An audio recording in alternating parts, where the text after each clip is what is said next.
Alright, you awesome people, it's time to start tonight's show match, and we have outdid ourselves because tonight we have another set of two titans that will be clashing in front of our eyes, and we'll give them a warm welcome in just a second because the map is being hosted, but I can already tell you that it's DIMAGA and GoOdy. And like DIMAGA said in a party chat we had, you need to respect the caps lock in DIMAGA, because without the caps lock it's not the same nickname, guys. So, how is everyone doing? Jack Attack, you with me? I am with you. I am all about respecting the caps. I can't tell you how many times people have messed up my caps. Oh man. Well, if you have a nickname like that, it's not too difficult. I know. I mean, it's like it's super easy, right? Vowels are not caps. Consonants are caps. I'm just like trying to teach a little bit of English, grammar, spelling action. What's the difference between a consonant and a vowel? I'll show you my name. It's right there. I think our viewer numbers just dropped by like 10% because you Oh, said God. that. But it's okay. It's okay. We'll manage. The games will be awesome enough for us to manage. Anyway, the beating of the Starcraft 2 has already started, and it's Kespa Neoplanet S, our new favorite map of the day, guys. And let me switch back to the game itself, and there it is. Oh my god, so beautiful, and stars in the background. What do you want more from the live? I love this map, and we're seeing more and more players start using it, so I'm definitely excited to check out what GoOdy has planned. No doubt, probably one or two tanks maybe built. Keep our fingers crossed. Love to see that GoOdy map And play. by the way, so you all guys notice, we listened to your feedback, and guess what? The overlay on top of the screen has now colors. Yes! And race logos and everything in order. So anyway, let me start this game by introducing the first player, and here he is, spawning as the blue jelly zerg. His name is not DIMAGA, no, it's DIMAGA. And in the top right corner of our screen, we have ESC Icy Box GoOdy. Goody goodness, and that Goody joke goodness, never it's gets very old. Balls of Steel also never get old, but we'll see what he goes for. Oh, he already has this slug-shaped new supply depot skin. I don't mind that. Although Slug I depot. think, at some point the tournament organizers will ban them from existence. But hey, here we can see the new Overlord. Oh my god, it has some tubes growing out of its head. It looks freakishly. That is kind of intense. Wow. Picking in your nose with that, with having so many noses, it becomes a new level of challenge. I mean, the Overlord kiss is going to get a lot more dangerous. I mean, what if one Overlord pops the other Overlord with those spines? It's definitely not good. So let's see what happens. I think, for now we have normal and safe openings. Hatchery first from DIMAGA, quite usual when you face Terran. From GoOdy, Rax first, and then straight into gas, so it will not be a command center very fast build, but it's probably still going to be an economical opening. Besides that, I wanted to point your attention, guys, that now, after every freaking stream, we give away a free Heart of the Swarm copy. This is how we love you. The recent Showmatch week, the launch week madness has been so great that we decided to keep that tradition up, and if someone wants to join the StarCraft community, we want to make that possible. We want to give away as many copies as possible, so if you follow us, if you watch us, you will be winning Heart of the Swarm copies left and right, guys. And it is Reaper time. We have one Reaper on the way, we have one Reaper in the queue, we have another barracks on the way.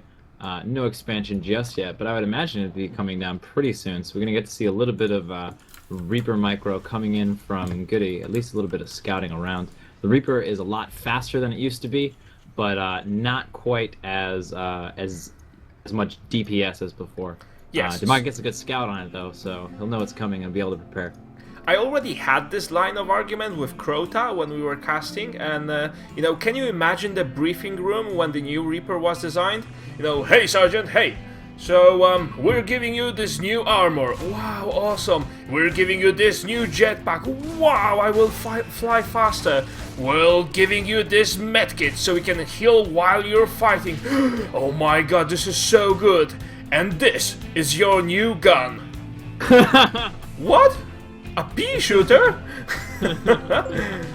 But anyway, you know, Reaper is just escaping Zerglings off creep. He is faster, just slightly, and we'll see how much damage he can deal. We need to remember he no longer has this nice bonus against light targets, so he will need to, well, he will need to spend some time regenerating, then strike again, then regenerate, then strike again, then regenerate.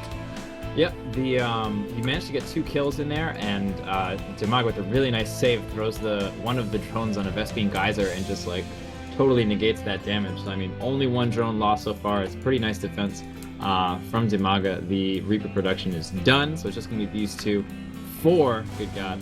Wow, this is actually going to be kind of dangerous here. The Queen might go down. He's definitely going to go down. All he has is Zerglings, and we're going to lose drones. We're going to, oh man, there's 2 Queens down in the way. They should be able to fend it off. They should be able to, but anyway, with losing one queen at this stage of the game, this is actually huge. As a Zerg, playing off 2 bases for now until you secure the 3rd, you don't want to lose the queen because that messes up with your timing pretty hard. And oh, another queen while the other is busy placing a creep tumor on the ground. Oh, this one nearly got her head banged off. Oh my god, and all 3 Reapers are still alive. I thought he was going to lose that last one. He's just taking down Ling after Ling after Ling, staying away from the queens with a superior speed. He's just dealing so much damage with this tiny little investment. We look at the resources lost. It is heavily in the favor of ESC GoOdy right now. Oh my god, you are so right. Another Ling is going to fall, but the Ling speed's finished up. Wow. And really, GoOdy, really intense start from GoOdy. GoOdy, thank you for showing us how to play with the new Reapers. This is awesome. Yeah, and behind that, we do have a command center coming up, a factory coming up. But if we look at the supply overall, DIMAGA did manage to still scrape by a supply lead, despite the fact that he was taking all that damage. Does a big drone wave to catch up, and we're back into sort of even situation. DIMAGA may be looking to deny this expansion. And DIMAGA is also placing spore crawlers. It seems that he is genuinely afraid of any banshee harassment, although if there are to be banshees, they will be quite late.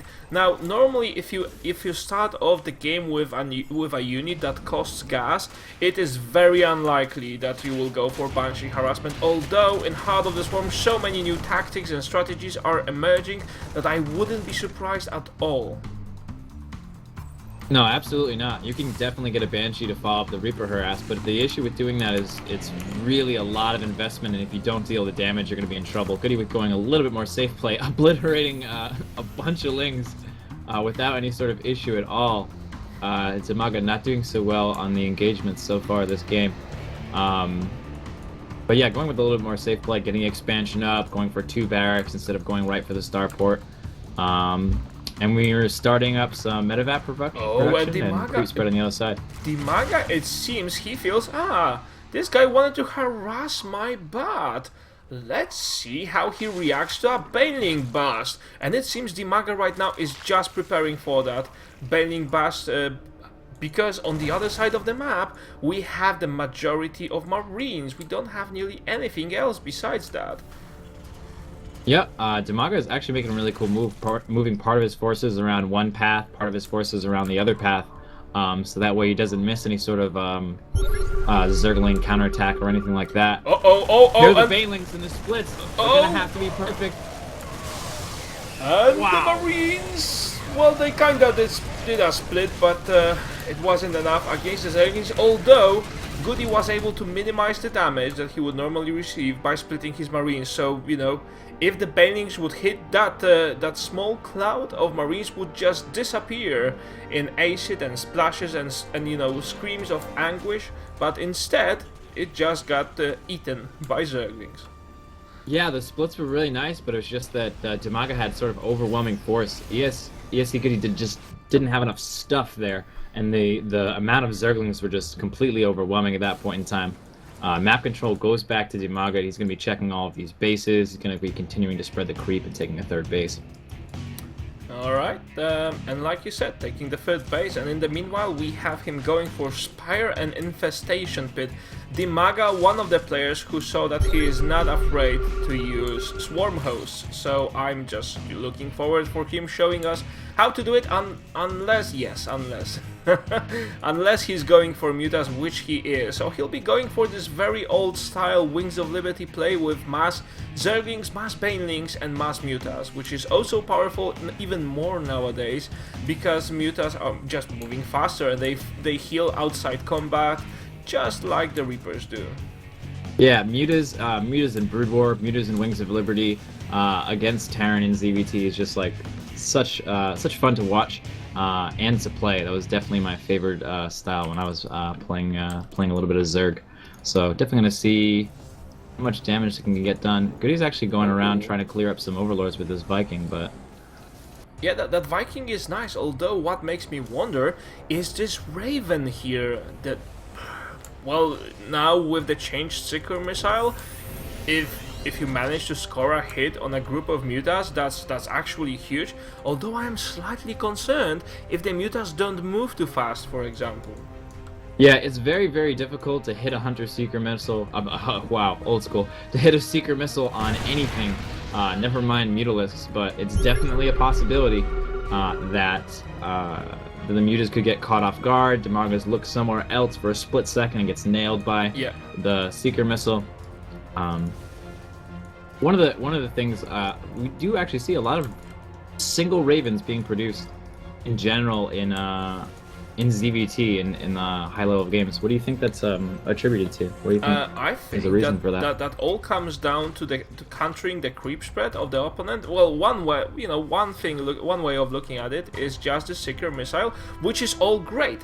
But then, if you get to a stage where creep is basically everywhere on the map, you want to have that Raven with your army, and with that you'll just be able to snipe down creep tumors and reduce the carpet around the map. So you will also reduce your opponent's movement. Now we have DIMAGA going for Hive, and Hive is nearly finished. So is Pneumatized Carpets and Zerg Ground Carpets level 2.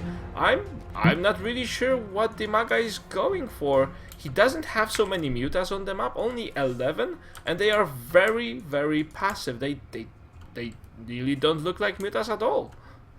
Yeah, I was surprised. We've had the mutas on the map for a while, but they're not really doing too much of anything. Overlord's coming in for a scout, or just one Overlord, I guess, coming in from the scout in the north. And we're going to have the Terran player moving out now. The defense is really thin for DIMAGA. It's going to be very difficult to hold. All the Lings get in the front, take a lot of free hits. That is not the way we want to be engaging this army, pulling back with the mutas. And we have a lot of Banelings in production, we have a lot of Zerglings in production. But that's going to, that's going to melt all these Hellbats. It seems so. Although the Hellbats have a pretty decent health pool, and they can withstand a lot. Although DIMAGA is losing this 5th base of his, he also goes for a base at the bottom of the map, but that may not be enough. We have mutas surrounding a single 4, which is nice, which is always a good trade, especially if you use the magic box technique. And for now, GoOdy only has 2 4s instead of 3, which against a low muta count is quite significant. Now, it seems... Oh wow, this is actually very smart of DIMAGA. So it seems DIMAGA just showed those 10 mutas to force his opponent into thinking that, hey, I'll be going mass muta, because that style is also popular recently in Heart of the Swarm. And what DIMAGA does instead, and this would explain the Carapace upgrade, he had all of this planned. He's going for Ultras. Yeah, it was really nice to see the mutas used a little bit non-conventionally, just sort of grabbing a couple of them, enough to make GoOdy scared, enough to take out that Thor and maybe clean up reinforcements and things like that, keep him back at his base with like the threat of mutas, not necessarily. Oh god, here's the Seeker missile. Is that gonna connect? Pulls out. Oh my god, yes! It's the connection! I can't believe it! I can't. That's actually a connection of a Seeker missile. All these mutas, or half the mutas, really hurt. Oh my god, I did not think I would see that. Oh man, that is phenomenal. For the Seeker missile to connect, it only has to stay in range for some time.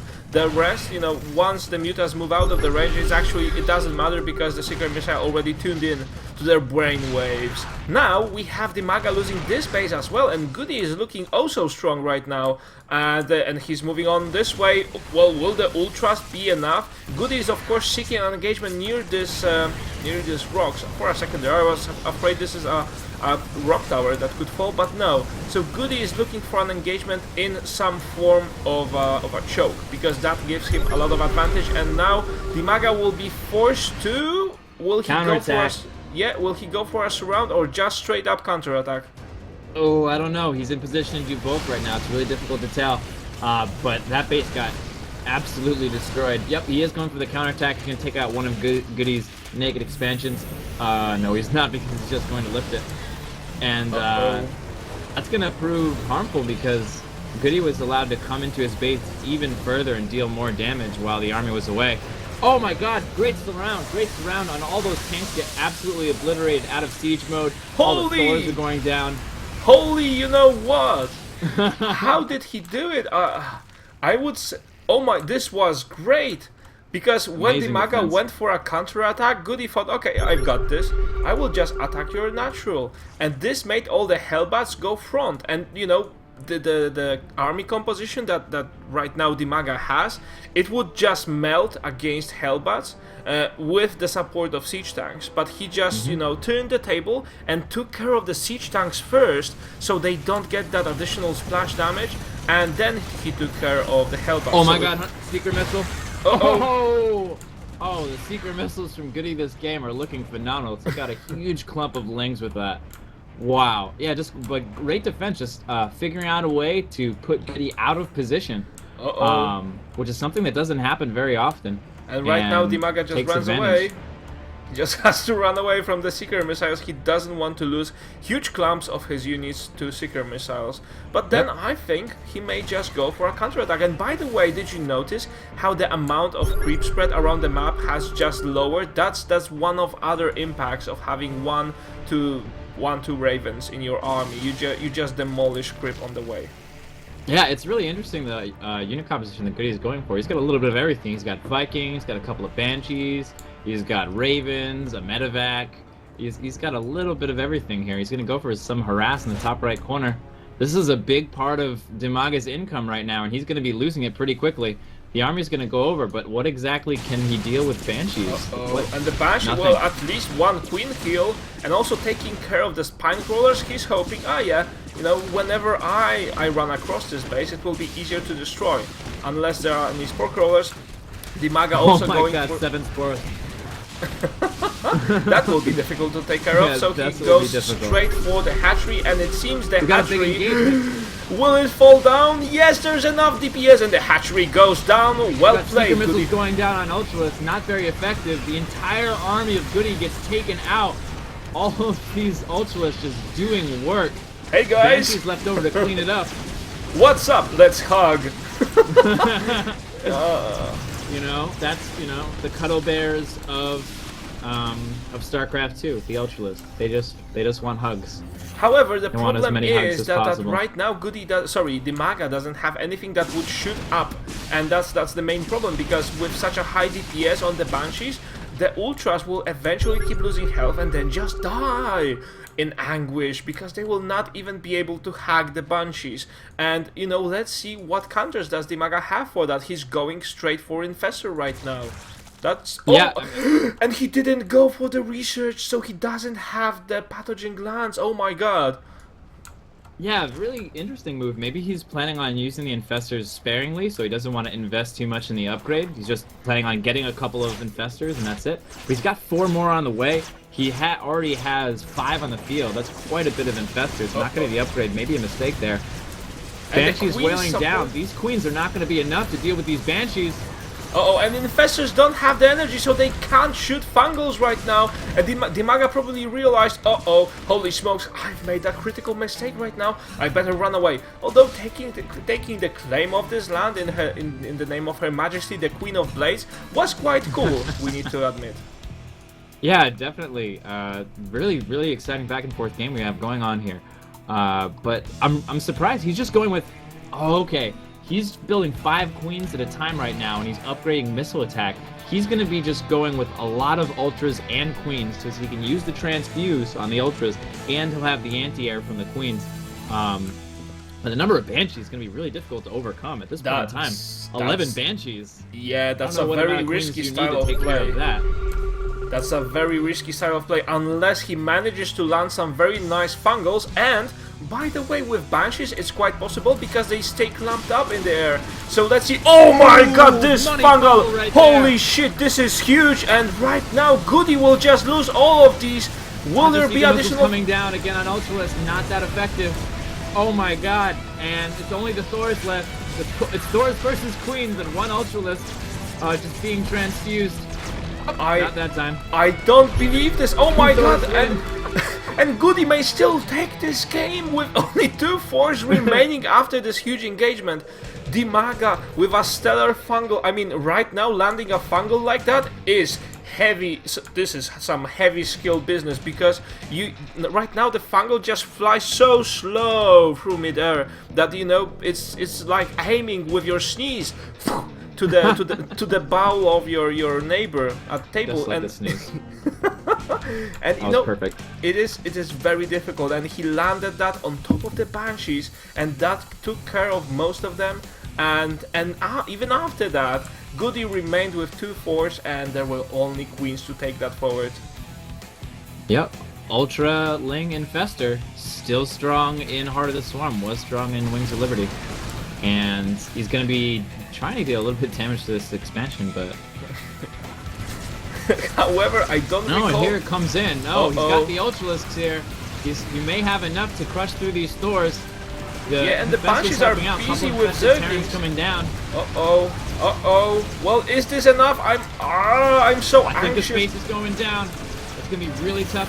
He's gonna pull the he's gonna lift it off, and he's gonna. And we have GG's. GG for DIMAGA. Wow, after such a game. Wow, I mean, I thought for a long while there, I was actually pretty damn convinced that GoOdy has this. Yeah, GoOdy looked really strong through that entire game. I mean, in each engagement, he looked like he was coming out on top. But DIMAGA, at the end of each engagement, had more supply. He had just such phenomenal macro and great decision making. Won him that one. And when I saw his unit mix, so many queens, I thought, oh well, you're probably getting desperate there.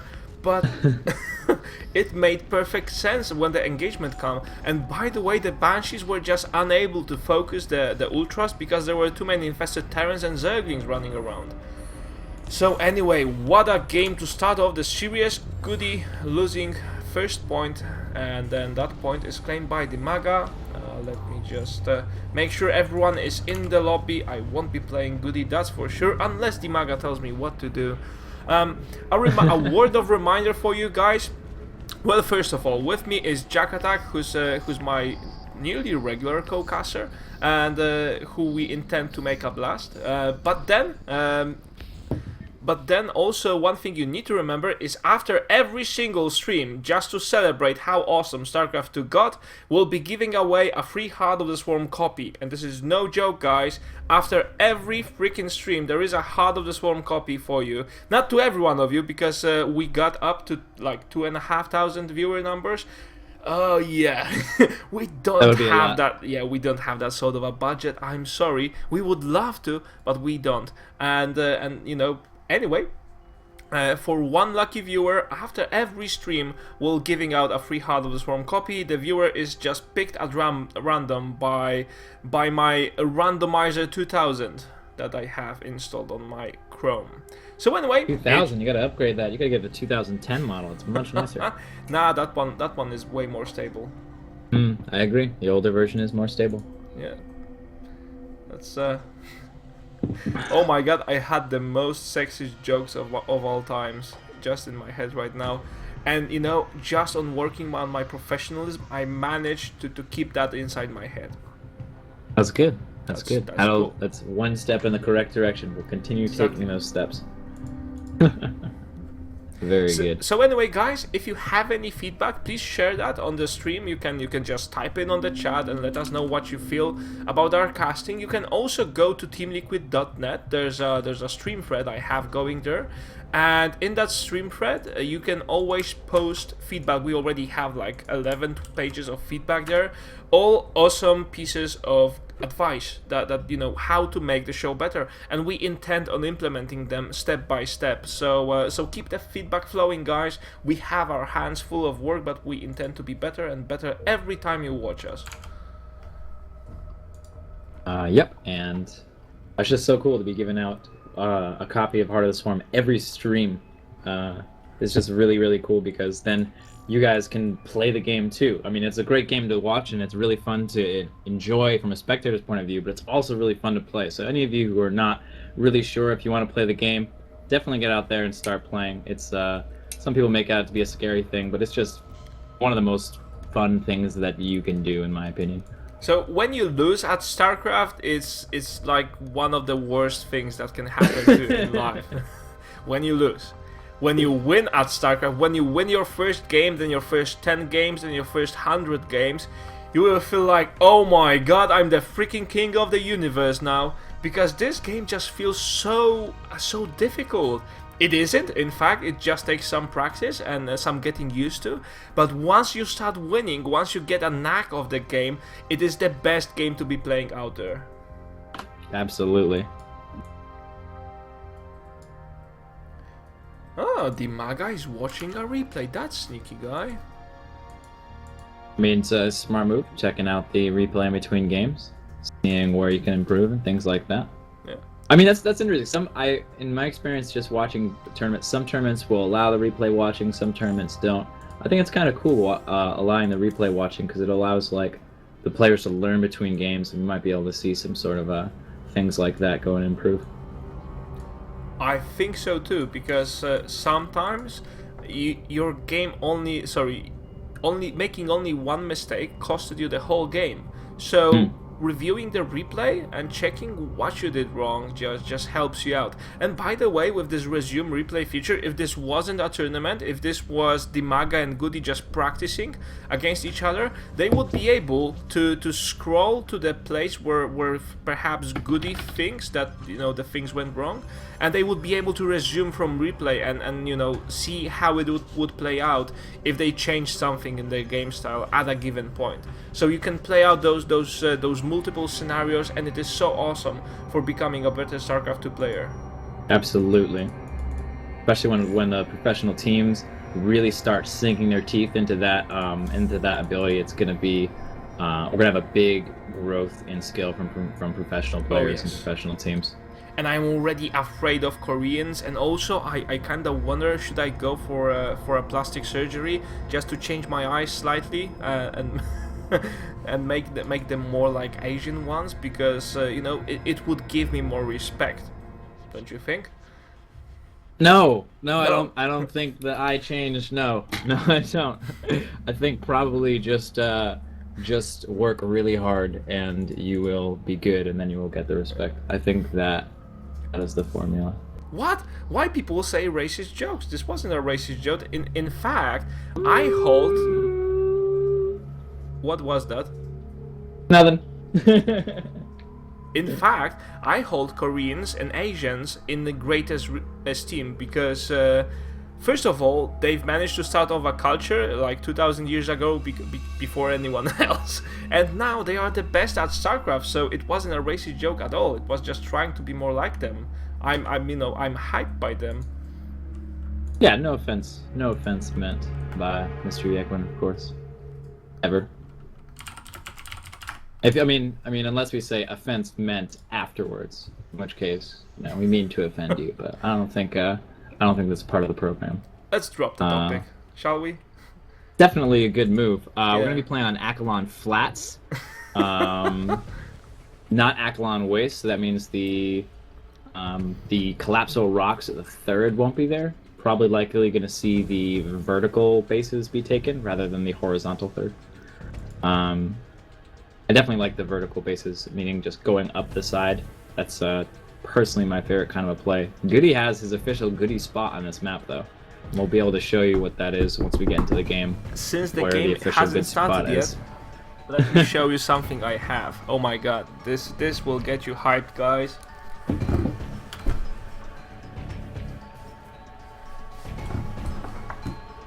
I actually have, straight from Korea, a Korean version of the battle box, or what battle chest, Starcraft 2, Brood War. Oh wow. Yeah, That's very nice. You gotta hold on to that one. and gonna be worth a lot of it's still in foil, so it hasn't been opened. I kinda expect when I wiggled it near my ear, I kinda heard that there is a small pill inside there. I thought that may be holding the secret of Korean APM. Maybe, you know, they invented a pill that just increases your APM flat until you get to like 500.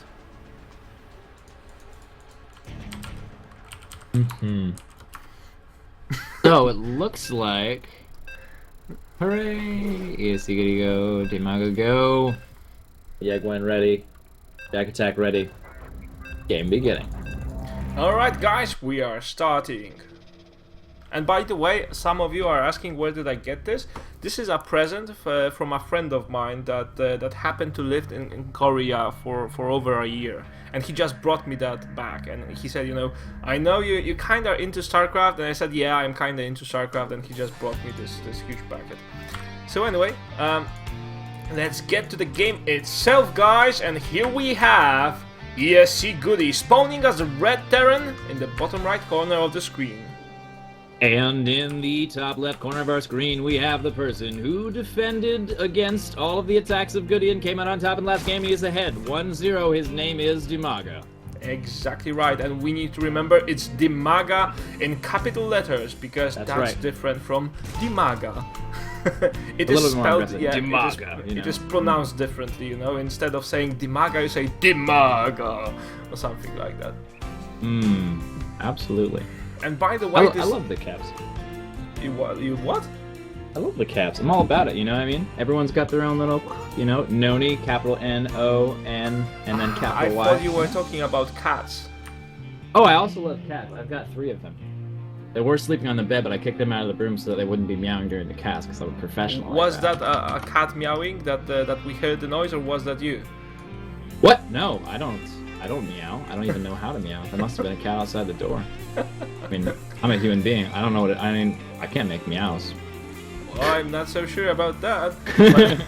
But anyway, we have GoOdy starting off exactly like the last game. He has 1 Rax and a refinery that is late. Some players nowadays just opt in for a very fast refinery, and after they are done, they go straight for Reapers, and that is some fast Reaper play. And that's actually, I think, 11-11-11 build or something like that. Because you go for this refinery, you skip 2 workers, and you also get the barracks at the usual timing. But you know, just going for that faster refinery costs you 2 workers, and you need to stop the worker production for a while. Yeah. And so we're gonna have a similar opening with the Reaper here, and we're gonna have to see if it can deal as much damage as it did last time. If we learn anything from last game, even if he does deal a lot of damage, DIMAGA's going to be able to heal back from it and even be stronger.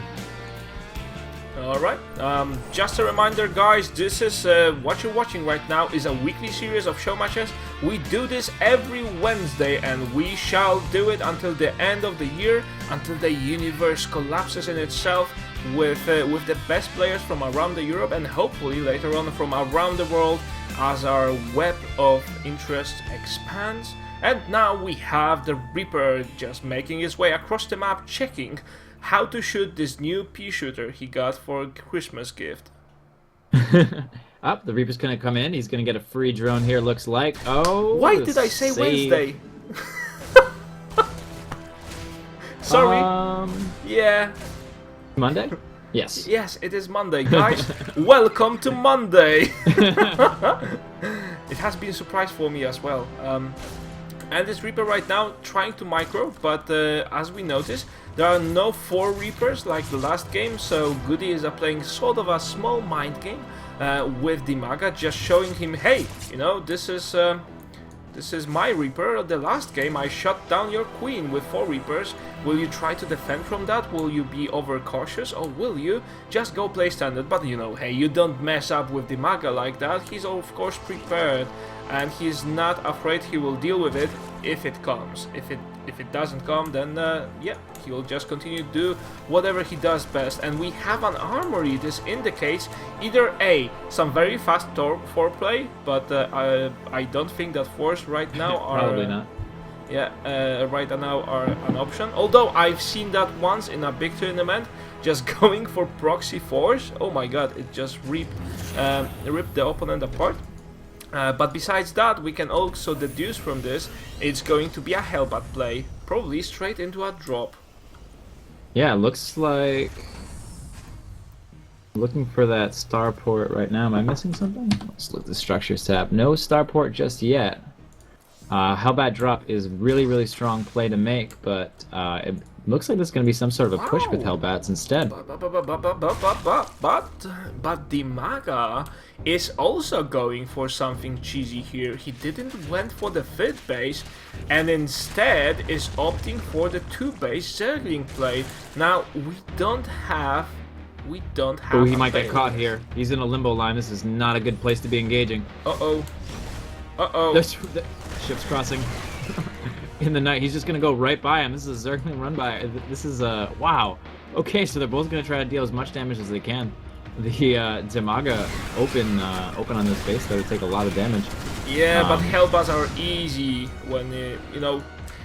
Hellbats are very good unit against Zerglings, especially, you know, they can be surrounded, you can do whatever you want with Hellbats. They are just so good against pure masses of small units, and I'm sorry, right now it seems DIMAGA doesn't have an answer prepared for this. I'm not even sure how he plans to defend it, probably just going for a surround, although, oh, the Hellbats are slightly out of the position, they are being surrounded, and they are also repaired. Can they be repaired? They can be repaired, they can be healed. They're biological, mechanical machines. Oh my god, they are the Robocop. Yeah, it looks like the heavy queen play from DIMAGA, just defending with queens in game 1, defending with queens in game 2. DIMAGA has really nice defense just with those queens, just really good control. He did lose a lot in those engagements though. Yep, let me just add one notion to our starboard, that this is a best of 9, guys. A best of 9 between such good players. For now, GoOdy is looking so strong in this match, and we have DIMAGA in his desperation, his final act, just going for mutas, and those queens will try to buy as much time as possible. Because they don't even know what they are facing. Are you human? No. Are you machine? No, not exactly. So what are you? We are Hellbats! And the Hellbats got cleared by a bunch of queens and some Zerglings. Yeah. The Zergling's just getting roasted over and over again, but it is buying him time to get this fire up. Oh wow, look at this. DIMAGA dropping creep at the natural of GoOdy. GoOdy has been on one base for a really long time. He's going to have 3 command centers in one base. He's oversaturated in his main, 25 out of 24.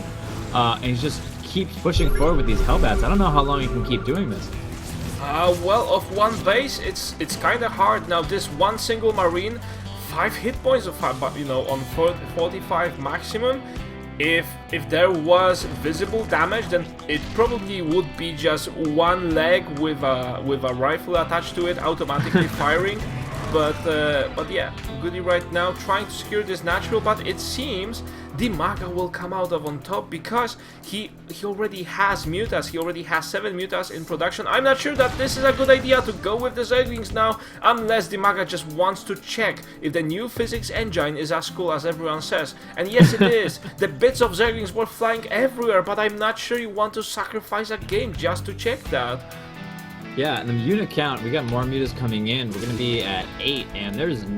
Oh my god, the turret looks like it's just going to finish just in time. 1 turret over on the left side, that's all that we're going to have for now. He does see the mutas as they come in. I don't know if it's going to be enough, just 1 turret and a Viking. He's going to have the Marines up in the front. He's not making any moves with them. So many workers getting taken down here. They're trying to get under the cover of the turret, but in the meantime, the... The Marines came. Yeah. This is for George! Yeah, not that many losses taken, and as far as workers killed, it was 9 workers killed in that run, so strong play from DIMAGA. Do you think we'll be making some sort of a transition now, or do you think we'll be keeping with the Muta play? Well, GoOdy, it doesn't surprise us at all, but GoOdy right now is just going for more factories and foreplay. And also, does it sound like foreplay? Yes, it does. Yes, it does. Have your laughs. Have your laughs, internet. Yeah, GoOdy is going. GoOdy is going for foreplay. Going for foreplay. That's a good thing to go. Very important How part. should I pronounce that? Thor. I'll just stick with Eastern European Tor. Tors are easier. Yeah, you cannot go for a Tor play with your girlfriend. So anyway, let's check what DIMAGA goes for. GoOdy instead going for a lot of Tors and also Hellbats. That should keep him going for a while there. Yeah, only 1 turret back here though. We have 11 mutas. They're gonna get some more kills here. But you don't want to mess with the big guy, the Thor. And you know, once you have your mutas clumped up, it only takes 2 or 3 shots from a Thor to get them destroyed, or at least to red health. Yep, it's what people often call the hard counter to the Mutalisk. However, you can do some fancy things like magic boxing, which is to get the mutas to spread out so they don't take that splash damage from the Thor. And by the way, people are asking how do you do the magic box? So if you just click and select the mutas, this box, the smallest box that you can surround them with, this is the magic box. And by the way, a siege tank's getting focused, but so do mutas. Oh no! Sacrificing too much. No. That is the anti-magic box. Yeah, that was. That's what that was. Yeah, that was, you know, ace fallen out of your sleeve, and the rabbit escaped your hat. This is exactly how it felt for DIMAGA right now. So anyway, this zero is the magic involved. The smallest box you can surround your mutas with. You just need, when you're moving them around, you need to click outside that box and make sure you don't target fire anything. Just stop them above the target. This way they will stay spread and you know, instead of clumping up for the target kill. That being said, a lot of times it is good to have the mutas clumped up, but you have to sort of deal with it. Like if you're going against if you're going against Marines, you want them to be clumped up. If you're going against the Thors, you want them to be spread out. So that's why Marines and Thors together make it difficult for the Mutalisks. He loses 2 Mutalisks for some damage on engineering. By the way, this engineering bay nearly got downed, and with no engineering base, GoOdy couldn't build more turrets. And you know, right now this is what he opts for. He needs more turrets to stabilize his game, to be less afraid of muta harassment. But then, we won't be having mutas at all. We'll be having just a bunch of roaches. We already have the pneumatized carapace. Now we'll be going for a glial constitution for roaches, and this ventral sacs upgrade that makes overlords carry everything that wants to just catch a ride. I wonder if they have windshields. Most likely. I mean, otherwise, what if it rains? How are they supposed to see where they're going? Exactly. You know? But look at this creep spread. He is really being active about the creep spread here. And it's getting all over the map. GoOdy is stuck on these 3 bases, and DIMAGA's going up to 5. I don't know exactly how long it's going to last. A lot of the times, though, with the mech play, you're on few number of bases, you hold down until you get a big maxed out army, and it's very difficult to deal with. So that's exactly how it works. Don't count GoOdy out. And you can say, but it's still a 200 supply army. Yes, but it takes so freakishly long to build. I mean, the build production for mech units is just so long that you need to play passively. You need to move in a big clump, otherwise you will just get ripped apart piece by piece.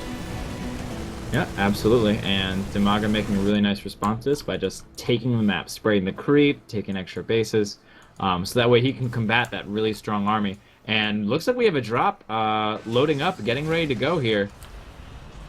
The Marines are getting spread out for scouting, and they might be able to see this drop as it comes in.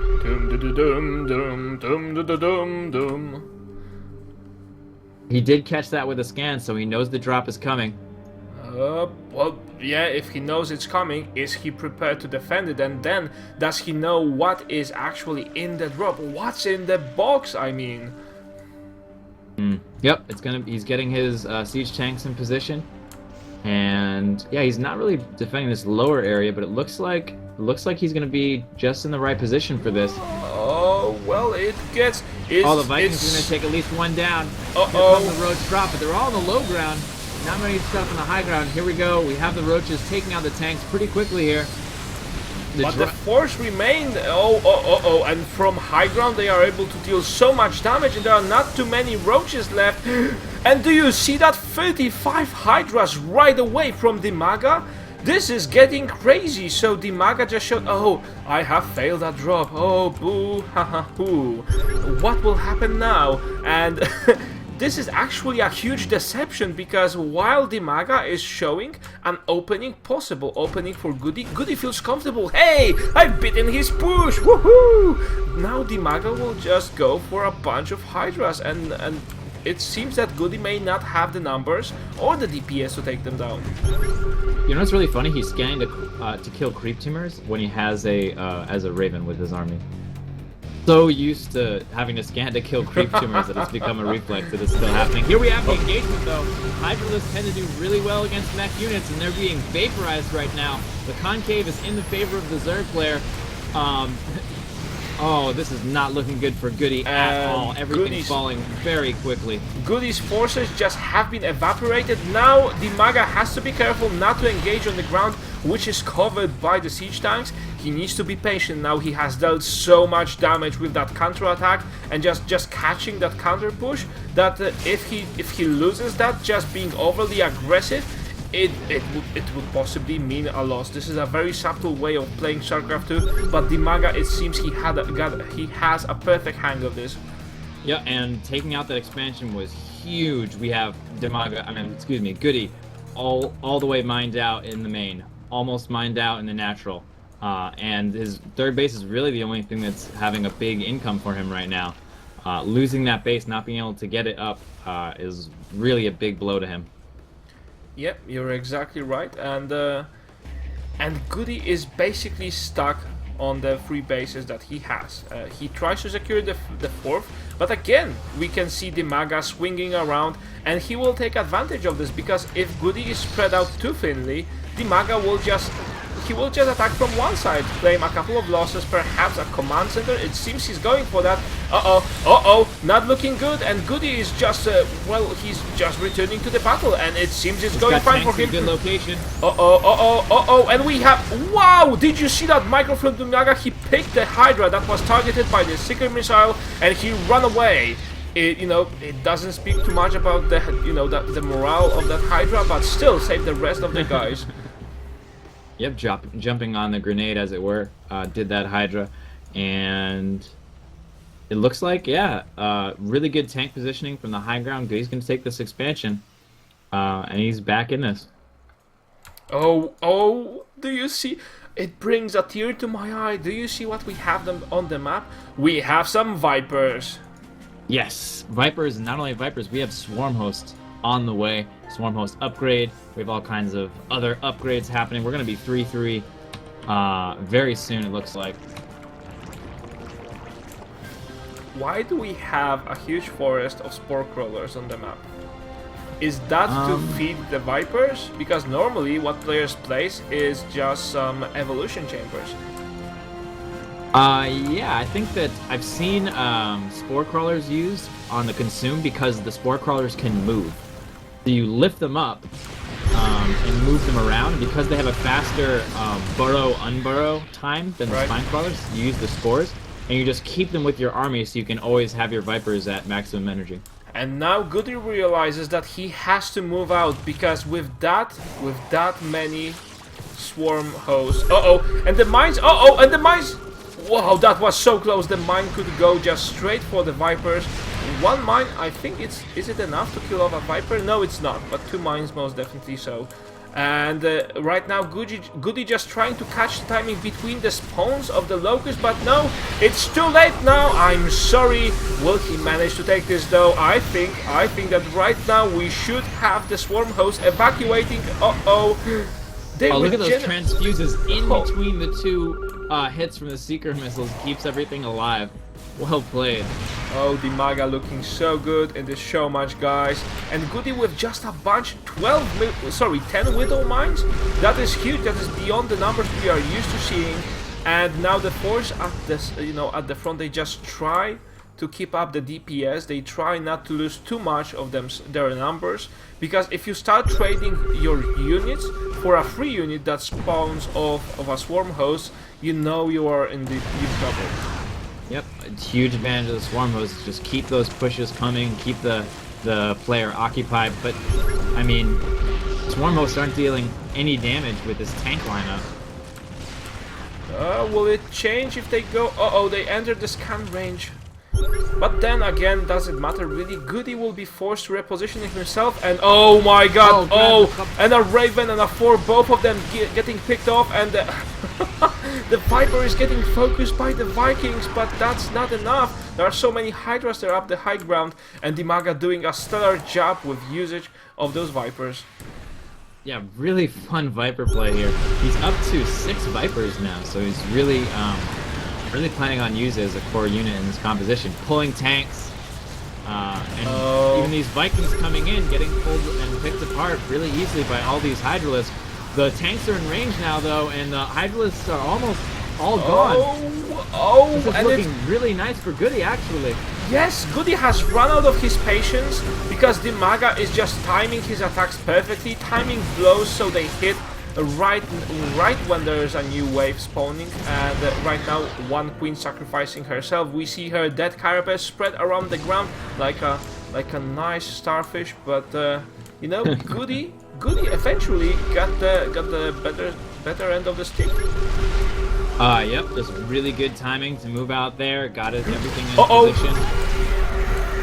For a second there, I saw with my eyes, trying to predict the future, I saw with my eyes that all of those swarm hosts would be destroyed by those 3-4s, but I don't think so. They are more of a free blind mice right now, trying to fight the locusts. They have to run away, let the siege tanks do the DPS, and eventually they will take some damage. One of the siege tanks may even fall. Those small locusts deal tons and tons of damage, and people are not yet used to dealing with them. Oh my god, do you see this number of swarm hosts? Holy... Yes, I do. 28. That is a lot.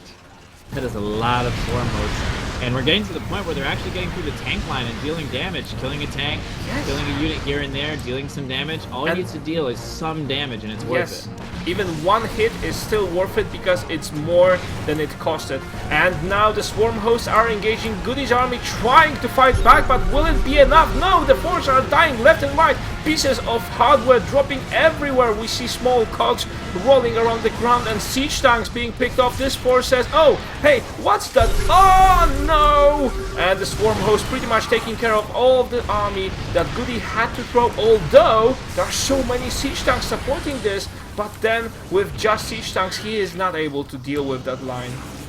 Yep. And the question is the same as before. Where is Goody going to take another base? We have his command center over in the top right area, but how is he going to take that? With all these swarm hosts, queens, spine crawlers, spore crawlers, and creep. It's just going to be really difficult. DIMAGA just checking the flavor of the bogey flavored, milkshake. He has this huge long straw, and although if he's not careful, he may lose the hatchery. Wow, he is being very, very risky with that. Yeah. I bet the viewers on his stream are having fun, but fun doesn't bring you closer to claiming a victory. But anyway, let's see what happens now. There's a huge clump of siege tanks, and they should be able to deal with the swarm hosts. Probably one of the very few counters that exist for that. The swarm hosts are not able to deal any damage right now. The locusts are just not able to push through. But we'll see what DIMAGA tries now, repositioning himself. My god, this looks terrible. I mean, this is exactly like the swarm should be played. This is a huge swarm of units just making its way. A lot of small eggs being spawned. This is looking amazing. This is looking just like the campaign. The Terrans defending like the last level of Wings of Liberty campaign. He's even putting barracks in front to buffer for the siege tanks. Well, that's actually quite smart. Barracks only cost you 150 minerals. Now we have another Viper. Come here! Come over here! Like a Scorpion from Scorpion from Mortal Kombat would say. And it seems GoOdy has it somewhat in hand. I mean, with the body pieces flying left and right, it's difficult to say if it's still under control, but it seems that none of the swarm hosts are dealing him real damage. Yeah, it's sort of an standoff. We're at a stalemate here. But the issue is that the timer is on GoOdy. He needs to make something happen before he runs out of money. Yeah. We had some. This is so intense, guys. We have some Hellbats on the map. Vipers are moving forward. Yeah. Seeker missiles, run! And they just drop dead on the ground. Not so good for their reputation. Yep, just barely made out of range before that targeted, that triggered rather. Very, very close. By the way, very smart play by GoOdy, having just a bunch of Hellbats on the map. And now the Hellbats went outside their remit. That didn't work out too well for them. But previously they were able to deal with some creep and also stop 1 or 2 Zergling run-bys, which is also nice. And it seems DIMAGA is going for it, or just using the timing in between the spawns to grab... Well, what did you get? What did you get? Oh, it's a Viking! Hey! Yay! Play until you win. And everyone cheering in the stands. Oh, this is, how do you call that game where you have this machine where you have a hook to pick some That's toys? exactly what I was thinking about. I don't know exactly the correct terminology for it, but Let's call it XT400. AXT400. When you play that game, that's exactly what he was playing with the Vipers. Just play until you win. 1 quarter. And we'll get a little bit of candy. Oh, mommy, do you have one more quarter, please? Yes, I have, son. Just go at them. And it seems that's exactly what DIMAGA is doing. And, you know, I have been asking this question. Why are people not using swarm hosts so often? And DIMAGA is showing you what is the reason behind using it even more often. This is in the meantime, though, we have in the bottom here, we have a hero Zergling taking out mules in the only... mining expansion of GoOdy. Wow, this is Zachariah. No, we already have Zachariah, so this is Big New. This Big New deserving. And he already took like 4? Oh my god, he took that's 4, another mule. He's 5, just taking them all out. 6 mules? Holy Oh smokes. no, I don't know if this is so good. It ended up working out. But that Widow Mine killed dealt with a lot of damage to those SCVs. Yeah. And again, DIMAGA. Oh, the blinding cloud on the tanks. Not gonna be enough though. This is looking so amazing. This is why we love Heart of the Swarm. Do you see those Vikings? Hey guys, this is how we nitro you. Fly away there. Let's visit our party now. And GoOdy is having some trouble, although he has like how many siege tanks does he have? 16, I can count 21 siege tanks. That's a lot. That's a freaking lot. Although, you know, this huge swarm of swarm hosts, how many swarm hosts does he has? DIMAGA, that is 31 swarm hosts. And it all makes sense against a mech player. Yep, it's working quite well. The issue, though, is in the bottom area, using this Widowmine for defense has not worked out. He's actually lost a lot of units from friendly fire splash. You know what? I'm kind of concerned that, you know, once we start playing on this map, once the game is decided, there will be such a huge splat of blood right here that that all players on the Battle.net will see the remains of that. People will be wondering, where did this blood come from? Oh, this was this one great Showmatch on Yegaris TV where they were fighting for 4 hours. And, you know, this is a field upon which, like, endless swarm locusts gave their life for. And anyway, we have GoOdy's attempt at trying to do something about this, but he keeps losing units. And the swarm hosts are just dealing so much damage. Although the Vipers get sniped by the Vikings, there are like How many Vikings? 12 Vikings, that's a lot. The Vipers won't be able to deal that much now. And it looks like he's going to be transitioning into battle cruisers. Yeah, Behemoth Reactor on the way. He already has his fusion core.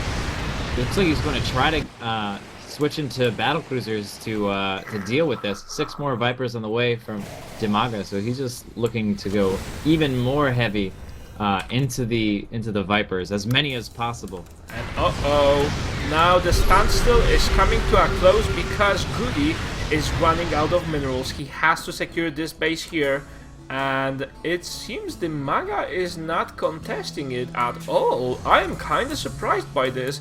The DIMAGA is so focused on the battlefront, and it's difficult not to understand why, but he has to deny that base. Otherwise, GoOdy will just sprout up in the resource collection rate. Yep, and battle cruisers on the way. He doesn't have very much gas in the bank, though. I don't know how many battle cruisers he's going to make. 2, and that will be enough. 2. 2 will be enough. A lot of sport crawlers, a lot of queens, but queen's very bad against the battle cruiser, as it does start with 3 armor, and it will have 3/3 by the time it's out. Nice. This is looking so freaking nice. By the way, I think from all of the Zerg versus Terran games in Hardless form, this is the best I have yet to cast. Yeah, I mean, at this point in time, DIMAGA is just trying to figure out a way to get past this siege line. This is the line of defense for GoOdy. If this is gone, it's over. But we need to remember that with each wave, at least one shot dealt by the swarm host, and we see their little sweet carcasses flying around the map. You know, they're just whacking at the ground and leaving small drops of blood. If you're under 18, sorry for saying that, guys. But anyway, every small shot that these locusts do is still better. It's still better than not doing anything, and it's still free, which is the most important part of it all. Yep. And mass command center is coming down now from GoOdy, so he'll be going into many mules and much less SCVs, so he can make his army supply even stronger.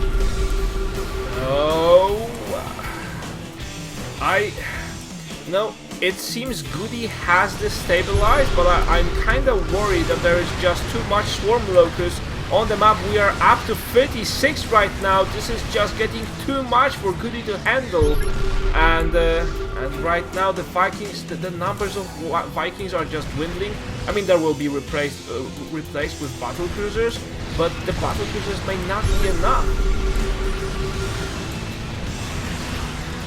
Yeah, I mean, if he had a lot of battle cruisers, I could see something happen with him, but I mean, he's got 3 on the way, he's got 2 in the field, so it's 5 battle cruisers, and he's just got this huge number of tanks. And the swarm hosts are getting to the tank line.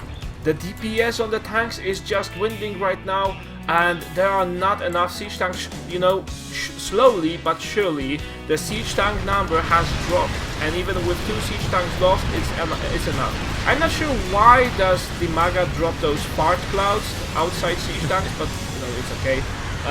And again, we have 1 or 2 siege tanks dead. That's, you know, DIMAGA can take as long as he really wants with this push. Yep, this is going to start snowballing because we have less and less tanks, and we're at the point in time where the GoOdy no longer has the critical mass of tanks to stop infinity number of swarm host rallies of locusts. He cannot stop infinity amount, which is the amount, of course, that DIMAGA is sending at him. Damage is getting dealt. 1 tank here, 1 tank there. It's only going to get faster and faster, and he's going to make a counterattack. He's going for the main. Hello there, beautiful. And the Hydra then is killed. The Roach Warren will follow it shortly after. But, you know, this will be a test of patience for DIMAGA. He doesn't want to break his tactics right now. He has to stay where he is. This is the perfect position he has, and GoOdy cannot defend it. But then, holy moly, if he loses his hive, this will be huge. He doesn't have anything to defend his hive with. And you know, GoOdy is falling too, so both of these guys are suffering heavy losses right now. The hive went down, And the infestation pit goes down, the spawning pool goes down, not to mention those innocent gas geysers, and now the Spire. Oh my god, GoOdy just took the main of DIMAGA, and DIMAGA has to take the game with whatever he has left. Yep, he's got, oh no, and now the battlecruisers are coming out. What is DIMAGA's answer? He pretty much can't build units. He's building an Ultralis Cavern and a spawning pool and a Spire. He's upgrading to Lair, so he's trying to recover from this. Yep. But I mean, that little force GoOdy had sent over to the side is just destroying everything completely uncontested. Taking advantage of the lack of mobility of the Swarm host, which is interesting for the mech player to be doing. But that's what just operational, and it does indeed work well. Oh, one of them got picked, but it has so much health. Will he manage to escape? No, it got destroyed. And DIMAGA with just queens fighting off battlecruisers. This game is getting more and more crazy with every second we are watching. Yep. I don't know. It's gonna be really tough. Somehow GoOdy has to get over to those swarm hosts. They're going to have to lift up because they can't reach all the buildings where they are. And in that moment, GoOdy has to be there so he can take out the swarm host because he cannot deal with this endless locust. And this is exactly looking like a Hollywood movie, you know. 5 guys are walking in a small corridor, then the last one just disappears, and this is exactly what happened with this last battlecruiser. Hey, where have you been? Oh, I've been dragged by those bugs. Could you believe that out there in space there live a species of intelligent bugs? No way! Yep, and he's just building queens, DIMAGA, at this point in time. That's all he's doing. He's just building queens. And also he has rebuilt all of his tech units, tech bases and tech buildings in his 7th base, just to be able to go for whatever he needs. But there are like 9 battlecruisers right now, and so it seems DIMAGA doesn't really have what he needs to deal with that, but also GoOdy doesn't have enough to deal with what DIMAGA has to throw. So both of these guys are just wearing each other off, and it's just a question of who will fall first. Yeah, and there he goes. For a while he was using his Yamato cannons on queens, but really it's the Vipers that he has to worry about. Yes. And he is taking them down. Oh wow, it's just down to 2 Vipers. It looks like 3 Vipers are all that's left. And this is going to be very, very difficult to deal with. A lot of Spore Crawlers. I really don't know if he should be going in here under these Spore Crawlers like this. It feels a bit reckless. No, this is not exactly what you should be doing, GoOdy. And it seems his patience just wore off so thinly that he made this move and went for it. Not really sure it works out. Oh my god, I wish so much for GoOdy to succeed. I know I shouldn't be taking sides right now, but you know, this would make it even. And I'm all for as many games as we can possibly get tonight. Yep, we have flyer attacks coming up, but I mean 3-3 battlecruisers against 1 upgrade for the Corruptors is not going to go very well for the Corruptors. He is building Corruptors and Queens and Spore Crawlers right now. GoOdy continuing to crank out Battlecruiser. He's up to 7 right now with 1 on the way. I just realized that this game is a tower defense. This game... Oh, by the way, notice this sweet creep spawning over a command center. I'm not sure if you noticed that, but now creep starts to cover buildings and siege tanks as well if they stand too still. Yep. And there's a lot of really, really cool little visual effect there. It is. Forcing him to lift off. He wasn't really mining there anyway, so it's not too worried about it. But the little attack squad, the A team over that took out all of those structures of DIMAGA is now coming back. And anyway, I never thought I would be commentating a tower defense game, so I will add that to my resume, I'm sure. Absolutely. It's very important. I would say, you know, it's impossible to cast a tower defense game, but it seems it is. And this is exactly what is happening here, guys. And GoOdy, you know, he slowly starts to be the player that he still holds to the game. His main building hasn't been destroyed yet in the tower defense game, but he just realizes that, you know, with every pass, there are just too many small monsters making their way inside his castle. Now the battlecruisers and the tanks move forward now. This is a strong push out from GoOdy, and a lot of these swarm hosts are unburrowed. Oh, but you know, it can be fixed so easily, and now a huge wave of swarm locusts is making its way, and they start firing on the siege tank. This is critical. He cannot have them firing on siege tanks, and uh-oh, a couple of swarm hosts just got destroyed. You know, one Yamato cannon shot, it's just enough. And oh, another battlecruiser gets taken and abducted. No, I don't want to be abducted by aliens. I mean, and that's exactly what he's being. That's what's happening. He's being abducted by aliens. I mean, they're going to perform strange tests on him. He doesn't want that, but yeah, it's not his choice. Why should you be watching a movie out of Michael Bay if you can just watch Starcraft with a game like this, guys? So anyway, GoOdy still has a ton of energy on the battlecruisers, and he wants to wear down the defenses of DIMAGA, and DIMAGA is... Well, DIMAGA is so heavy on minerals, but he doesn't have enough gas, and this is his main problem. And GoOdy is mining of this base, would you believe it? Yeah, he still has an income. The issue, though, is that the swarm hosts are still ahead of the tanks as far as who's dealing damage to who. He really needs to get that swarm host count down or take his tanks out of range of the locusts. Nearly all siege tanks there just got ripped by those little swarm locusts, and many people say that if you could call a broodling a small zergling, then locusts are just small roaches. Yep, I mean, I think that is exactly the case. Little baby roach. Yeah. Someday when it grows up, maybe it'll be a roach. You're so cute. You're so cuddly and cute. But we got Vikings coming out. DIMAGA pretty much making only air units for the past, I don't know, 10, 15 minutes of this game. The swarm hosts aren't going to be doing very good against that. And DIMAGA only has 8,000 minerals, and we're doing like only 8,000 minerals. Really, he only has 200 gas to his 8,000 minerals, so he's just going to be able to make zerglings and spore crawlers and spine crawlers. Yeah, he's going for as many corruptors as he can, but corruptors will... Well, they may. I mean, I am not really sure how much he can afford right now, so the corruptors may carry him over some more. And by the way, he still has like 1,400 gas stored in those extractors, so it's a matter of time. But now he realizes, oh GoOdy, you have been getting too many minerals, and oh my god, such a... no, but they and we just saw... And temporary units disappear on time. Yay! So amazing. This is what, like Romeo and Juliet, really, you know. Oh no, you're dying, let me die too.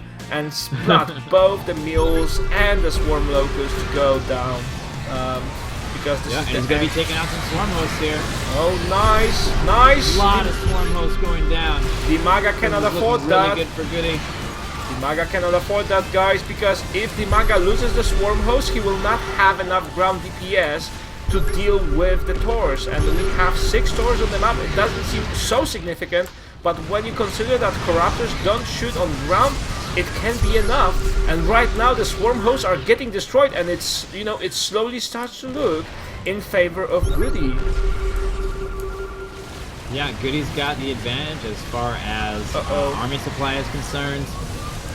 He's got those Yamato cannons, taking out everything. If I'm DIMAGA right now, I just have no idea how I'm going to come back from this.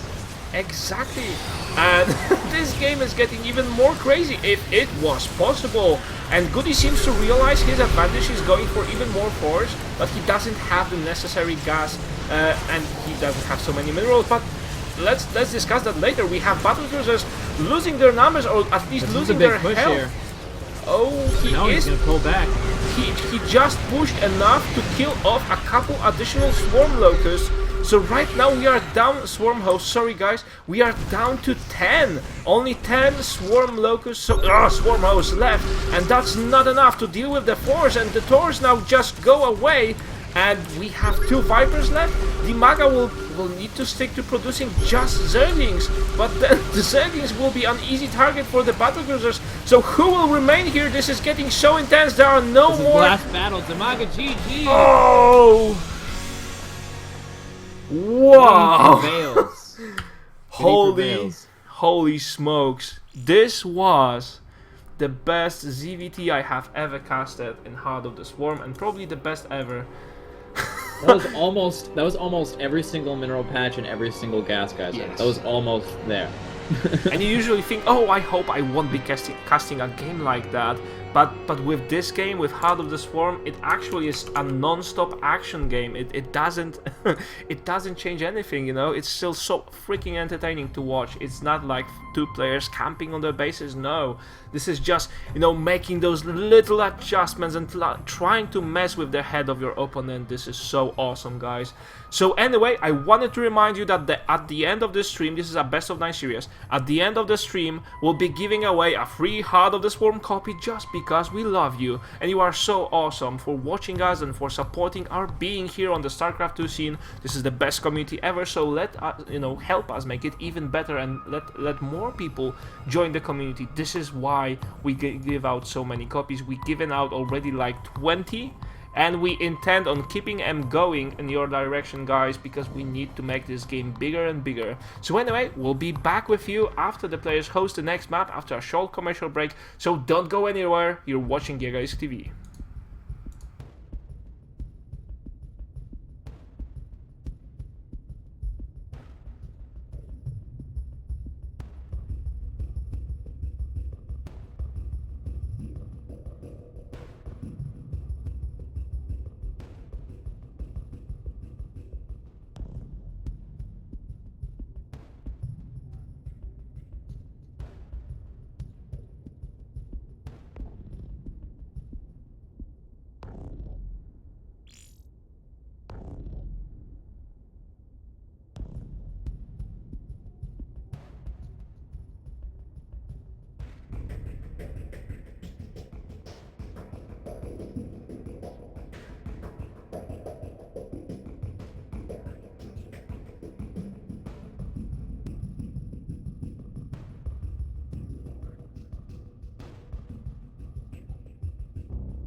Guys, the game is about to start, but I have to answer this one question. Yegwen, how long have you been studying English?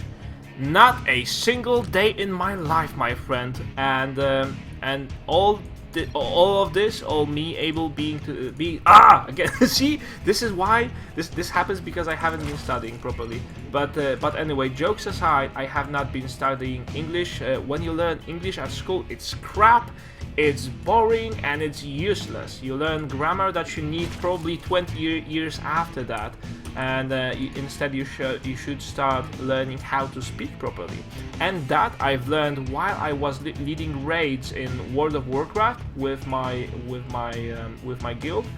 After that, I joined a big company that's international, and I just had peers all around the world, in UK, in the US, also in Asia. So I just work in a multicultural environment, and I like to learn English.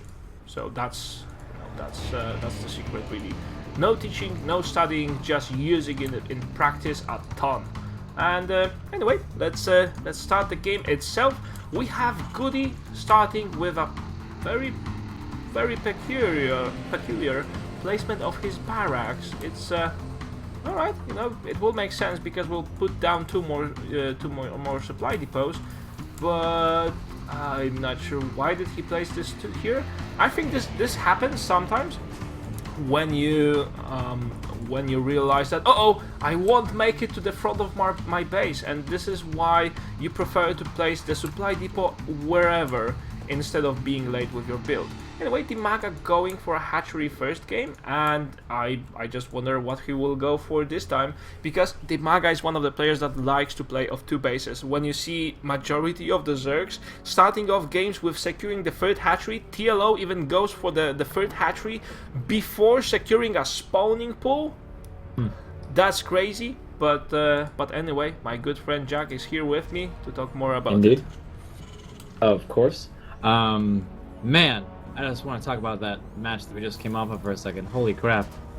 I was exhausted. I can't imagine how tired the players were after that game. I mean, think about it though. GoOdy's playing a best of 9. He's known for playing really long games. And he probably has one of the better abilities in endurance, just for playing long games back to back. Because that's probably what his training is like. So I imagine this puts him into sort of an advantage. Yeah. I see there are a lot of questions on the chat right now about the giveaway. So guys, you can just spread the news around. You can tell your friends if you want to get them hang up on Starcraft 2 community. They can watch this stream. After every single stream that we do, 3 days a week, we give out a free Heart of the Swarm copy if you're following us on Twitch. And that's it. You need to be watching it and you need to be following us. And I have this huge randomizer 2000 which picks the most random person of the chat, and that person gets a free Heart of the Swarm key if he says, oh, here's my hand up, you know, you need to type in at least a dot in the chat that to confirm that you're in fact watching this live. You're not a bot, so you type a dot. That's a nice little rhyme, and and that makes you win a Heart of the Swarm. So accept a couple of rules that make sure that you're watching this live. If you're watching this live, you should not be concerned. You will be counted upon the people who have a chance of winning. So don't be worried. Just watch the stream until the very end, until the bitter end and bloody end. And whatever other sorts of ends might come. The Swarm Host end, or the tank end, or the late game battle cruiser transition end.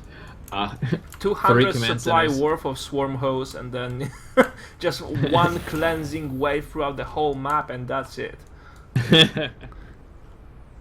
I would love. I haven't played too many mono battles in Heart of the Swarm yet, but I would love to mono battle with some Swarm Hosts. That would be really fun. Yeah. Just max supply army with Swarm Hosts.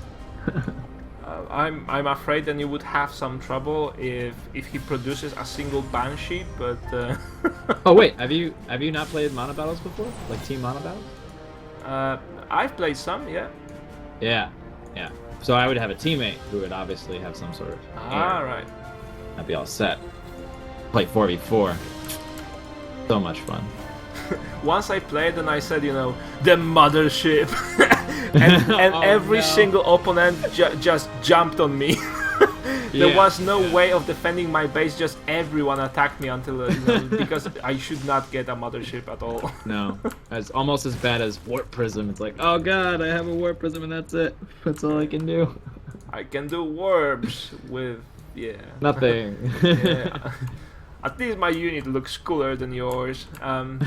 Anyway, GoOdy going for this nice style of free base play. So first of all, he puts down this additional command center in his own base, so he will saturate both his main and his natural, nice and dandy. And after that, he will just leave and take his third. And that's a very safe style of play. You can say, oh, free base, oh my god, this is so risky. But if you just leave that in your base, play it a little bit conservatively, it's very cool. It's very safe. You have additional room for more mules, for scans, and like I said, it's nice and easy. It looks like we have a little bit of marine pressure coming out. See what kind of damage he can get done. Marvin the Marine leading the charge. Actually, Orion the Reaper out in front, scouted. He knows, no third. And he's just going to go back. Very nice. But, all right, no third. That means that my opponent is probably able to build up a lot of forces. Probably an attack coming in.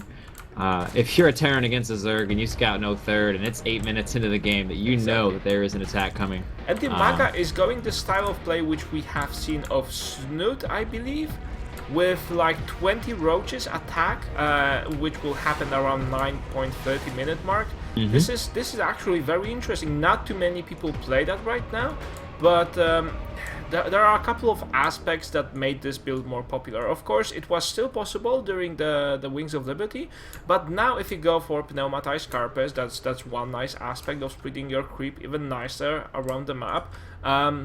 With the Overlord's Hideaway, then you can consider that you can research Burrow at the first year. And anyway, it just opened the eyes of people that, hey, a heavy roach play of 2 bases, it actually not only makes sense, but now it gives me some additional options. So why not to try how that works? And Terrans have been struggling, especially Terrans that went for 2 base plays or 3 base plays, have been struggling to get that sorted. Yeah, but he's hanging out with the units in the central area of the map for a while. And I think GoOdy's got tanks in good position, and he should be able to hold any sort of attack that comes in. DIMAGA might decide to forego the attack and just drone up this third and make a move later on. Alright, and what do we have here? Only 2 roaches at front, and GoOdy thinks, ah yeah, you're a wuss. Only 2 roaches, what do you have to throw at me? Now, there are like 10 or 20 more in the background, but it seems DIMAGA is waiting for +2/+2 to finish, so +2 carapace and +2 missile attack, and additional 7 roaches. In fact, he's also going for an infestation pit, so I think what DIMAGA did with this scouting, this is actually a point where he made his decision. He checked the front of his enemy and he saw, oh, there are too many siege tanks. I think just my roaches got beaten down by too many siege tanks, and I see something like that looks like an outline of a 4 in the background, and it's not too good. Let me expand first. I have my force to defend with, but you know, I need to expand because I won't kill him off with only 20 roaches. Yep, one of the skills that all high-level players have to have is the ability to know when not to attack, which is something that usually goes unnoticed, but very important, very subtle skill that both DIMAGA and GoOdy have shown so far this game, and in all their games really. It's very important to know when not to attack. Alright, and GoOdy right now is trying to secure his third, but that will be kind of different. Oh, it will not be so difficult if he goes for this third. Now, this makes a lot of sense for a mech player to secure this third up front, because you don't want to move around too much with your army, and to swing in between those 2 bases here, between your natural and this third base I'm showing right now, it just costs too much movement. If you have your base up front, it actually lies on the attack path towards your opponent's line, and you can just build a wall here to protect you, give yourself additional time. This is so nice. But then GoOdy, it seems, is reconsidering. What is he doing? Or is he just scouting? I guess he is just scouting right now. Yep, so I think maybe he was reconsidering taking this base. He did not know that the roaches were there before, and he's like, oh, Sir, we don't want to land in there. Too many bugs down there. Oh, and the roach count is so freaking high. Oh my god, DIMAGA hit half the roach number just to force GoOdy out of his position. And right now he's going for it, he's focusing the 4. And now we have some siege tanks firing up. They have just re-sieged, so that's not looking too good. And the Hellbats just got obliterated again. Cogs flying left and right as they get destroyed. And now GoOdy losing his siege tank count. Oh, it will be barely by an inch. A couple of roaches left only. But the losses that GoOdy sustained were too great and too grave. No, they were not. Oh my god, DIMAGA actually lost more in that attack. It didn't look so impressive from where I was looking from. Luckily, we have these wonderful tabs that let us know exactly how cost-efficient things are. But GoOdy secures the expansion, so well done. He's walled up that front with supply depots. I mean, look at the creep spread. I have been taking a look at the production tab, and there's almost never a time where a creep tumor is not being spread by DIMAGA. It's very clear that he's been working very specifically on this and has improved in a major way. DIMAGA always been a top Zerg player, but really now pushing out his ability to multitask and spreading creep at pretty much all times. You're exactly right, and now GoOdy, well, I think he'll be stuck on those 3 bases. Now, the last remaining base for him to take is this on the probably somewhere between 5 and 6 o'clock, because you know, there is not too much for him to go there for. There is already an overload and a lot of creep, and GoOdy is just stuck on 3 bases, so DIMAGA just caught him in the same trap that he did last game.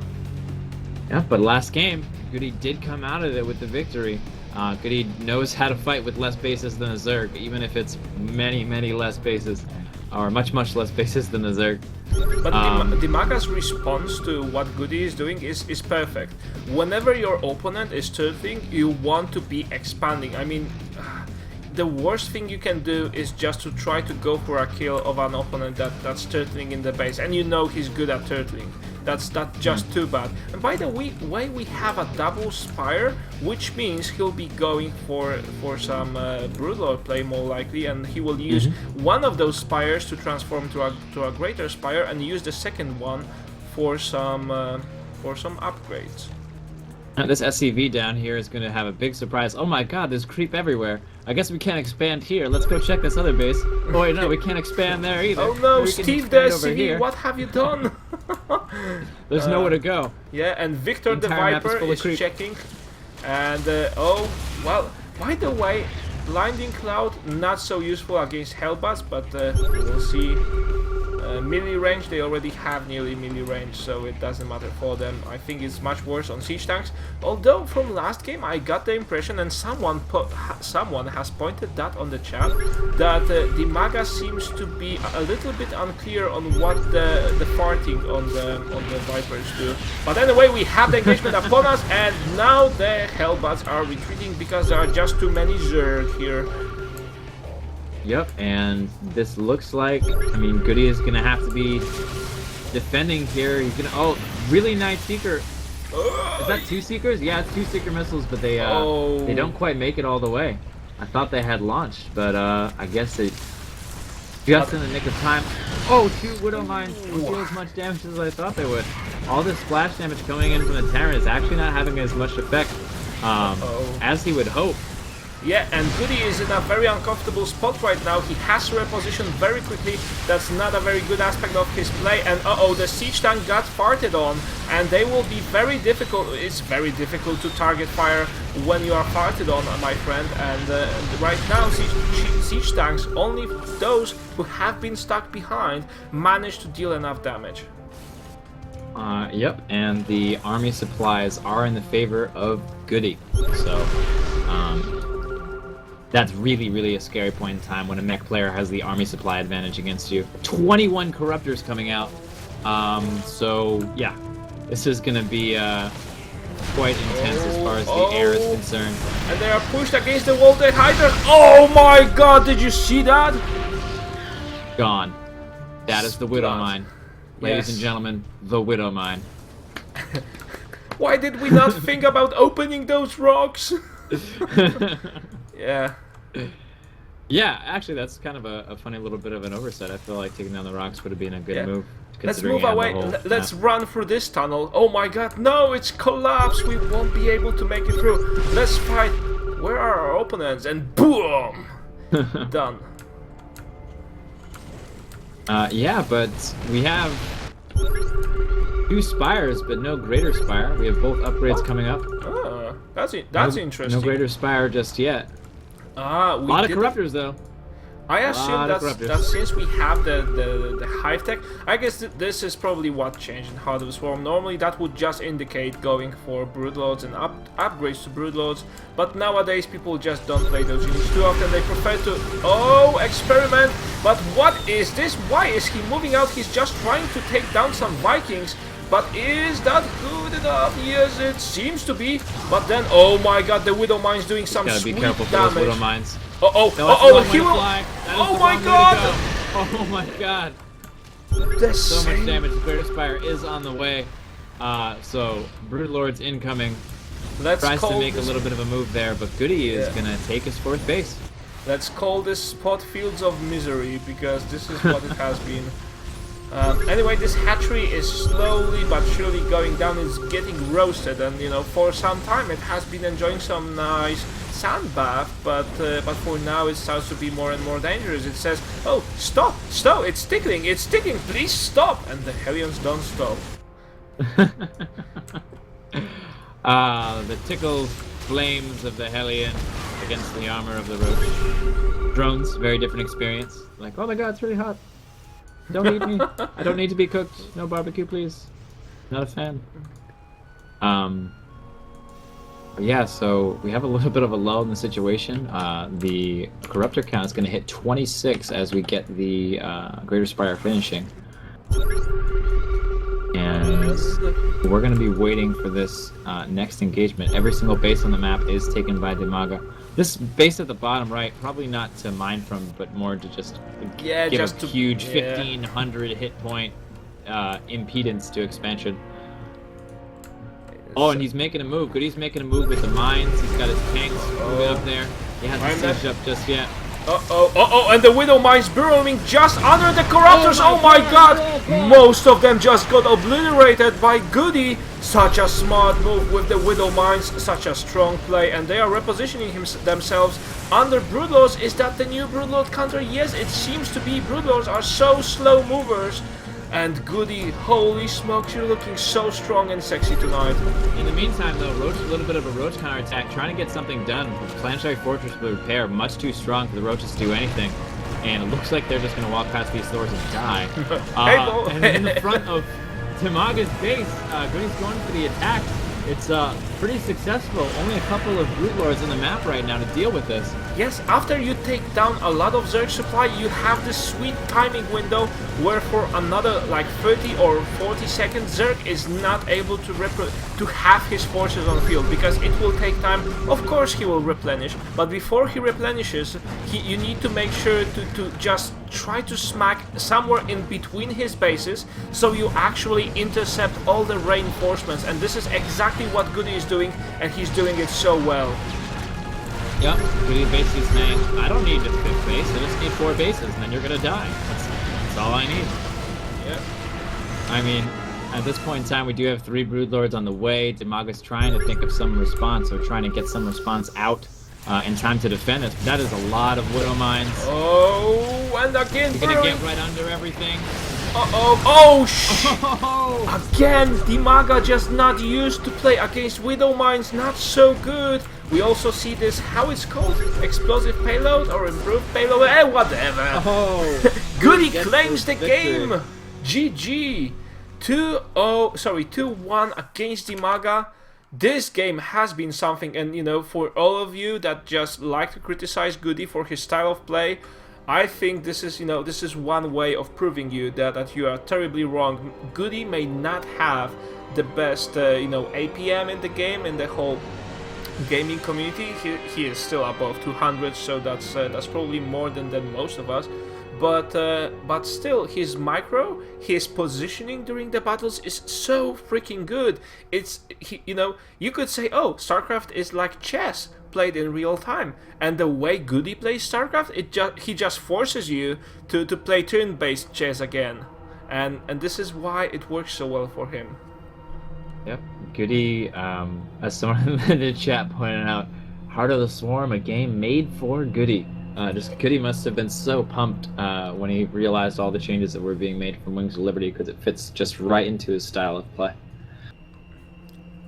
Alright, anyway guys, we'll be going into a 3-minute recess, so go grab your cup of coffee. Now, I wanted to remind you that after this series is done, after this stream, and after every stream to come, we'll be giving out free Heart of the Swarm copy. We do this every single stream, so make sure you visit us often, and make sure you follow us on Twitch, because that is a requirement of claiming your free Heart of the Swarm copy. 1 copy after each single stream. I hope you're lucky, and so far, like 20 people got lucky, and none of them believed. Oh my god, I never won anything. This is what we heard the most. So anyway, we'll be back with you in 3 minutes. In that time, just make sure you refresh and grab some drinks.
I'm not sure I understand the comment someone made on the chat that I've made it to StarCraft 2 quotes, but if you have a link to share, if someone is making fun of me on the internet, why not? I mean, this is what we have been created for, professional casters, that is. We are here to make fun, to be made fun of. Is that correct way of saying it, Jack, or...? I mean, I would even say it'd be accurate to say we are here to make fun, to create fun, to be made fun of. Any sort of fun, like in or out of us, is probably the main purpose of why we're here. And to boldly go where no one has gone before. Yeah, that's one of the bigger StarCraft 2 Twitter accounts. Yeah. SC2 quotes is cool. Very exciting stuff. Alright. By the way, did you know that I recently signed my first iPad?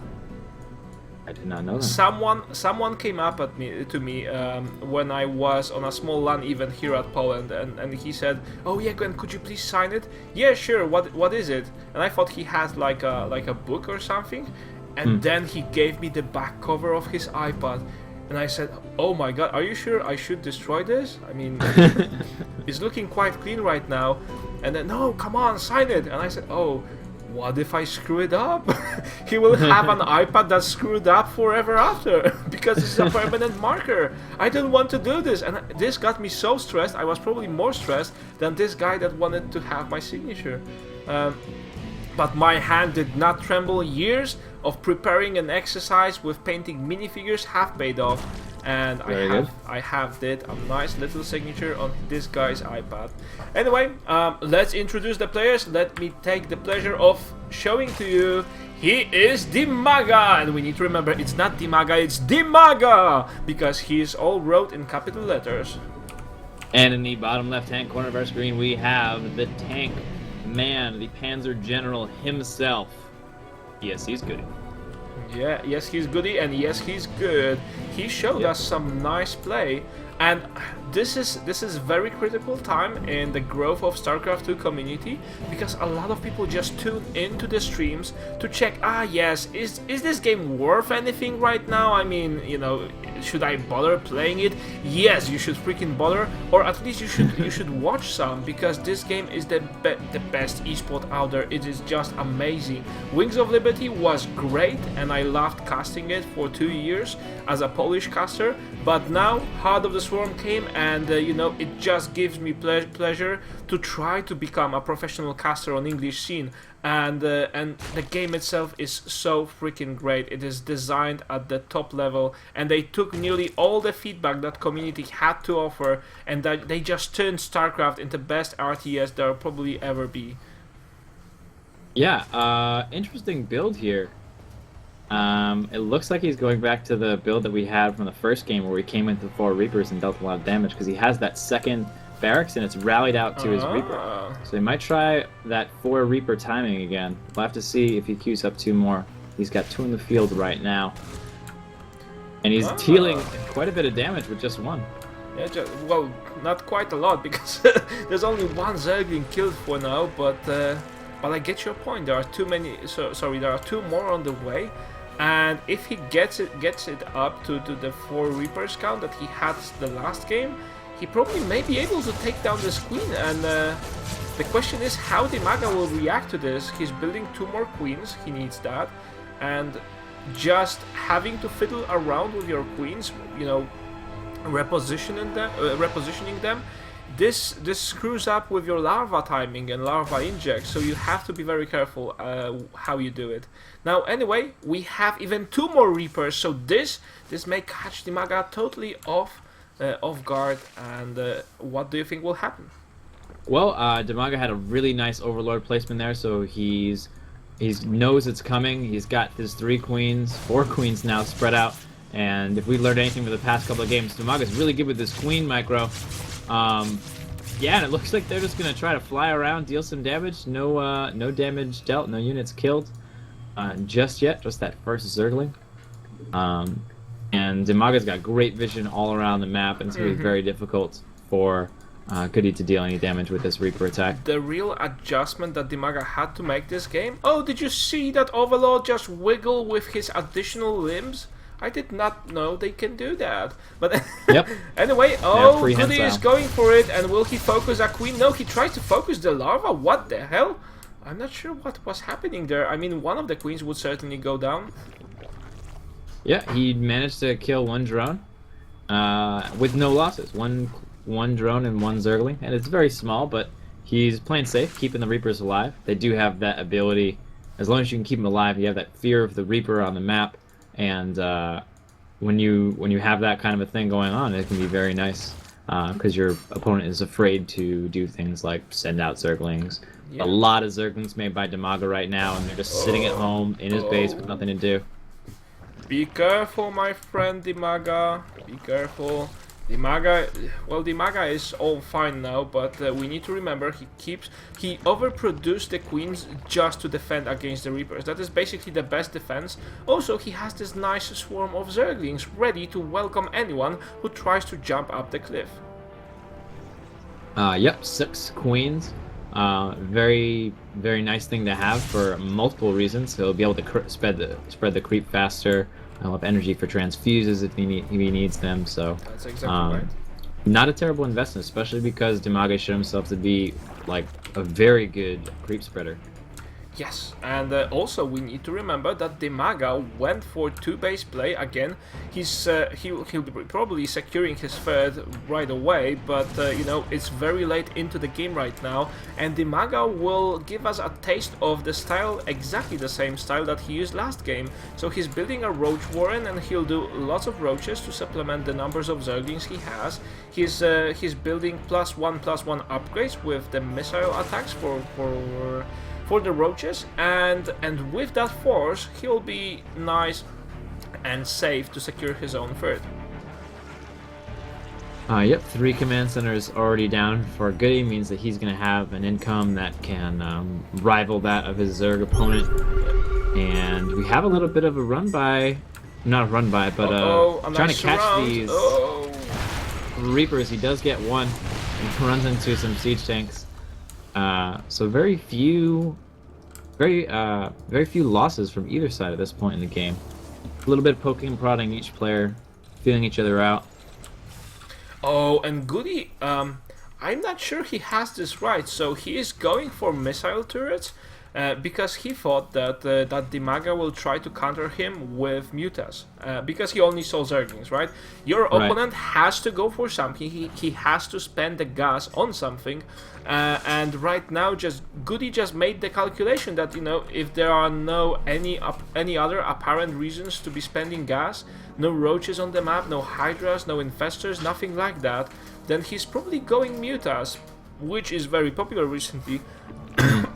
But now, I think, you know, he'll just be going for a drop. Yep, looks like it. And he's building the turrets. He's getting a Thor out. He's staying safe. Fortunately for him, the Thors will be very good against the roaches,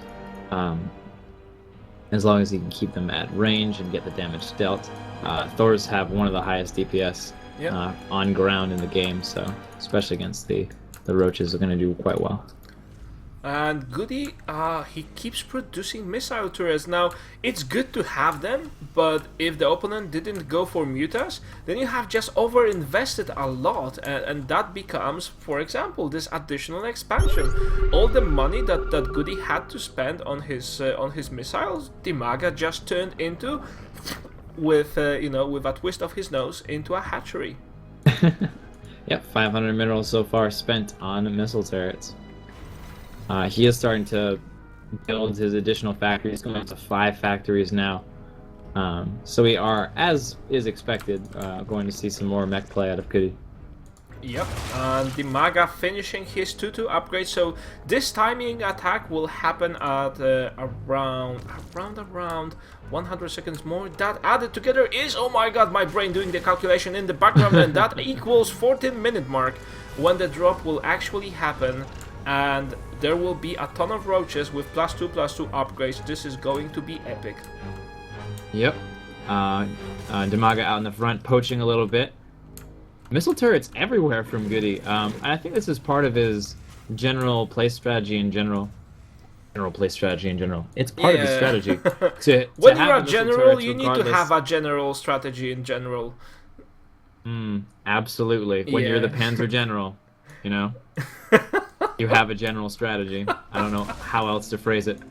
Um, the missile turret, though, gonna be useful to him for Oh, things and the other than drop mutas. is on the way. Now we see that nearly half of the overlords is actually full, but that may just trick GoOdy into thinking that this is going to be huge. While in fact, in the background, DIMAGA is going for even more bases, which is just awesome. And he's clumping up all the overlords somewhere here along the ledge. Okay, guys, now just suck in your bellies. You want to make it. You want to make it back home, and he'll be dropping straight into the mineral line. There are some Vikings, but that will not be nearly enough. There's some nice killing going on, and the overlords will just get taken down. We had some Tanks going down, supply depots going down, workers going down. Lot of lost mining time here. But is it worth it? Is it worth all of this investment to just take some of those workers off the line and kill a couple of supply depots? I don't know if it's going to work out. It seems it isn't worth it. Only 8 worker kills with a drop. You expect at least twice that, because this operation has been a huge investment and it just didn't pay back. GoOdy has backed away with his workers quick enough, and yeah, he lost a couple of buildings, some hellbats, but you know, who minds those? Well, it does do one thing though, and it does buy DIMAGA more time. He's got that base in the top left saturated, and he's saturating his other bases, dropping down a wall of spine crawlers, and spreading creep as is usual over every single square of the map. But GoOdy's going to be moving out here. He knows that he defended that attack very well, and he has an opportunity to attack, and he's going to take it. Alright, and now GoOdy doing exactly what you said, and DIMAGA trying to prepare for that with some spine crawlers, but that will not be enough, and those roaches just look not too heavy in numbers, and they said, holy smokes, let's retreat, guys, and the last of them just burned down to its death. Now, does DIMAGA has the right numbers? No, he has the right answer. He goes for ultras, but he keeps losing bases, and you know, all those X-Ping, it's nice and dandy, but eventually he will just lose too much. And now, oh, the Vipers come in, and a lot of units of GoOdy just are not able to fire, although they did not get targeted. The Vikings went down instead. A Seeker missile just took down the rest of DIMAGA's army, and we have this huge swarm of overlords here, although, except spitting out creep, they cannot do anything else to defend this. What an explosion of just power from nowhere. Not necessarily from nowhere, but just like complete this passiveness, and then all of a sudden GoOdy moves out, takes out 2 bases, takes out a ridiculous amount of units. I don't know what DIMAGA's going to do against this. He's marshaling up his forces. He's sending drones to the other side of the map. But well, we have Ultimus Cavern on the way. Well, does he has a disaster recovery plan? I'm not sure he has. The Ultra... Did the Ultralis Cavern got destroyed? Where was it? Was it at the first base? Yes, I think it was. So GG from DIMAGA, and GoOdy claims another game, guys. So this takes up the series 3-1 for GoOdy. Potentially, he only has to win 2 other games, although against a guy like DIMAGA, I think it will be more difficult. By the way, there has been a small piece of feedback to make the music sound a little bit... what's the opposite of louder? Quieter. Quieter, thank you. More quiet, perhaps. Yeah, less loud. Alright, so I'll be fixing that now, guys. Thank you for your feedback. Keep the feedback flowing. There is a special Team Liquid thread where I gather all the feedback about my person, about my casting with the Jack attack, and whatever I do on the stream. So if you have any thoughts to share, you just need to go to the Team Liquid thread and post your feedback. Let us know, how did you like the stream, what could we fix about the show itself, and also to just help you make up your mind to go there and get the initiative going. We are giving out every 2 weeks 1 additional Heart of the Swarm copy just for people who have left their feedback on Team Liquid. So anyway, if you have an account, or if you don't have an account, just go and post there. Every 2 weeks there is 1 additional copy of Heart of the Swarm that's going to be given out. So anyway, I hope you enjoyed the stream so far. Let us go into a short commercial break. We'll be back with another game in 3 minutes.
Alright lads, so I know what the next map is going to be. You don't know that, but let me share that little detail with you. It's going to be Belshire Vestige, or should I say Vestige? Jack, could you correct me on that? I would say Belshire Vestige is the proper English pronunciation for those two words. So, in fact, I think we should be casting in with 3 people. One would be from US, the second one would be from UK, and I would just ask a question, oh guys, how do you pronounce this? And let you argue for an hour. I don't know about arguing for an hour. I would most likely just defer to the UK pronunciation and be like, yes, yours sounds much prettier. I will go with yours. Yes, and that has to be said, you know, I don't want to take anything away from American English, but the pronunciation in English is, it just sounds so nice. It's like listening to Shakespeare. Yeah, absolutely. Shakespeare, very good example. Englishman himself. Yeah. But there are some words that that the British people don't have any specific pronunciation for, like hamburgers or You know, they can very nicely say things like during the Christmas Carol, "Oh, you humbug!" But you know, some of the words that the pop culture came up with, they just don't seem to be able to pronounce. But anyway, this is not to discuss language. No, guys. Especially by someone like me who is a foreigner. Here we have, spawning the left top corner, he is DIMAGA! And in the bottom right-hand corner of our screen, we have, he's up 3-1. Can he close it out? His name is GoOdy. Yes. What do you think? Reaper opening. I'm just gonna throw this out here. If I were to be honest about what I have been thinking about, I was just trying to cook up a joke about how long do you need to shake your spear to be actually called like that. I mean, yes. His father, he actually comes from a long line of shears bakers, peer bakers, beer shakers. I think. Originally it was beer, and someone misheard it. Like, oh, Shakespeare. Anyway, there's something huge happening on our screens right now. DIMAGA scouts this proxy racks from GoOdy, and oh, there will be no goody goodness of this racks.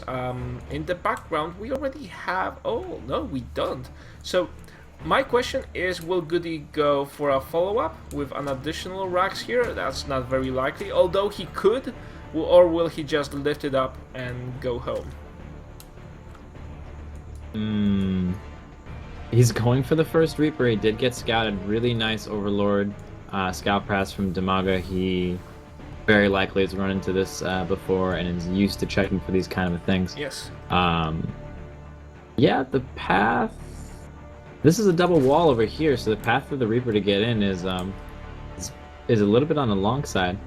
He's not taking his expansion, and he's building 4 links to deal with this, and a queen. Yeah. So he should be okay. He's building... Actually, wow, he's queuing up his second Reaper, so he's going to commit to this. But DIMAGA to some extent. DIMAGA is not taking his natural, so he actually has a lot of esteem for GoOdy by doing this.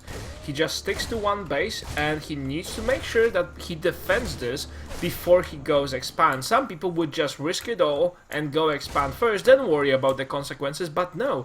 DIMAGA does the complete opposite. He worries first, he secures the second, and then he takes. Really nice play here, though. The bunker is going to delay that expansion even longer. Although the Zerg generally Reaper want to bunker take the rush, expansion pretty quickly. Maybe we could tell our viewers about it. The Reaper bunker rush, not so powerful anymore in Heart of the Swarm. No. But it's still going to give him very beefy Reapers for the extra 400 hit points. It's keeping the Reapers alive. Really nice micro. Yes. GoOdy's micro with the Reapers is just stellar, while this queen is just having some issues with her health. She's coughing right now. Please help me, because I'm not able to take my kids forward and secure the natural. And DIMAGA is in a very rough spot. The longer this takes, the rougher it will get for him. Yep, one base Zerg against one base Terran generally does not work out very well for the Zerg player. So we will he see did build what a marina, happens. that barracks, and he stopped production on it. And he is taking it home. The rush is over. I'm not really sure why DIMAGA is taking so many precautions here. I understand that this will get him to somewhere, but now I get it. He's just going for a rough counterattack. This is going to be difficult for our good friend GoOdy to deal with. He goes for a Widow Mine, and it will all come down to how good those Zerglings are at avoiding Widow Mines. This is going to be awesome. I already see Michael Bay. He's just, sharpening his blade and watching how these games play out, because he will be inspired to make a new science fiction movie out of this. Absolutely. And the Zerglings coming around. Why do they come back? No, don't, DIMAGA, don't just go attack. Why do you do this? It's gonna be tough, though. It's gonna be tough to deal with this Wallen. I mean, if GoOdy had expanded to the natural, then yeah, the Zerglings could have got something done. But with repair, Widow Mine, a bunker there, gonna be really tough for Zerglings to get anything done against this wall. That is a point. I think, now I understand. The calculation that DIMAGA did in the back of his head is, okay, so he's on one base too. If I take my additional base, my additional expansion at the same time, anyway, at the same time that a Widowmine shoots down a Zergling, no. And the Zergling goes, whew! For a second there, I thought it's going to be me. And DIMAGA double expands behind this, so in fact the game will be just back on track. This will not cause any damage to any of the players. This is exactly the same as if it would start off two very fast expansions from both of the players. This is exactly the same. Yep. Do have... Oh, wow. Oh, Caduceus Reactor. It's a fake cloak. So what he does is he researches Caduceus Reactor so that DIMAGA now thinks that Cloak Banshees are on the way, and he's going to make him invest in Overseers that he doesn't need. Nice little trick from GoOdy. He's going to send in some Banshee for harass in any case. Let's explain some more for the viewers who are just tuning in or just starting their adventure with Starcraft 2. So when you are scouting, you don't actually see what type of an upgrade is going in the tech lab, and you know, GoOdy could equally could just go for some cloak research, and then you see, oh my god, he's going for a tech lab near a starport, he'll be going cloak banshees. And what DIMAGA did is just overproduce Overseers, because there will be no cloak banshees, and you know, there will be a banshee but with no cloak. And as soon as the Overseer, the Overlord, was outside of range and he didn't see that tech lab anymore, GoOdy just cancelled the research. He didn't, well, he doesn't really care. Yep. It's 100 minerals and 100 gas that DIMAGA did not need to spend.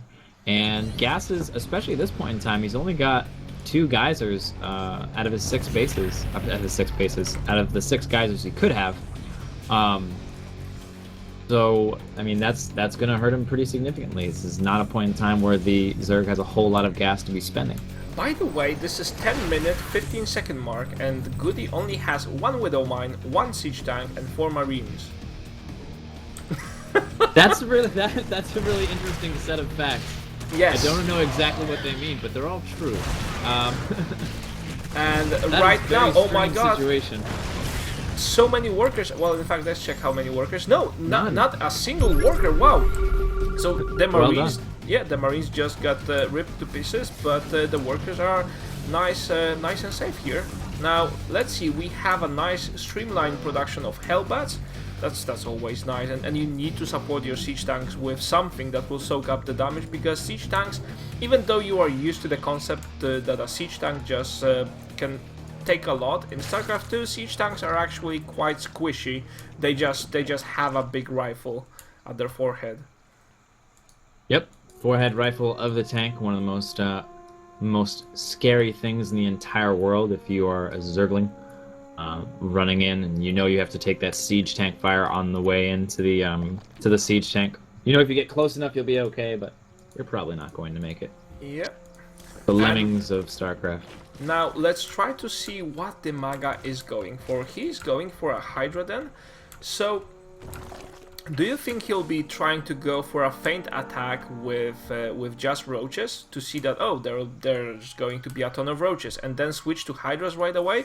Or will he just go for the roaches and hydras mixture? We have an interesting little push coming out over here. We have just 1 Widowmine, a Banshee, a Medevac. We have this Hellbat siege tank force with a bunch of SCVs on auto repair. It's gonna be a cool little push. Probably gonna take out the 3rd. What do you think? What do you think? Well, the 3rd may go down, but DIMAGA has so much creep spread that he should be easily able to at least give a nice round. But then the unit count is too small. Not enough units here at the spot to defend this, and a lot of them just died. Oh, and the drones. Oh, well, if they would got surrounded by the Hellbats, that would be huge.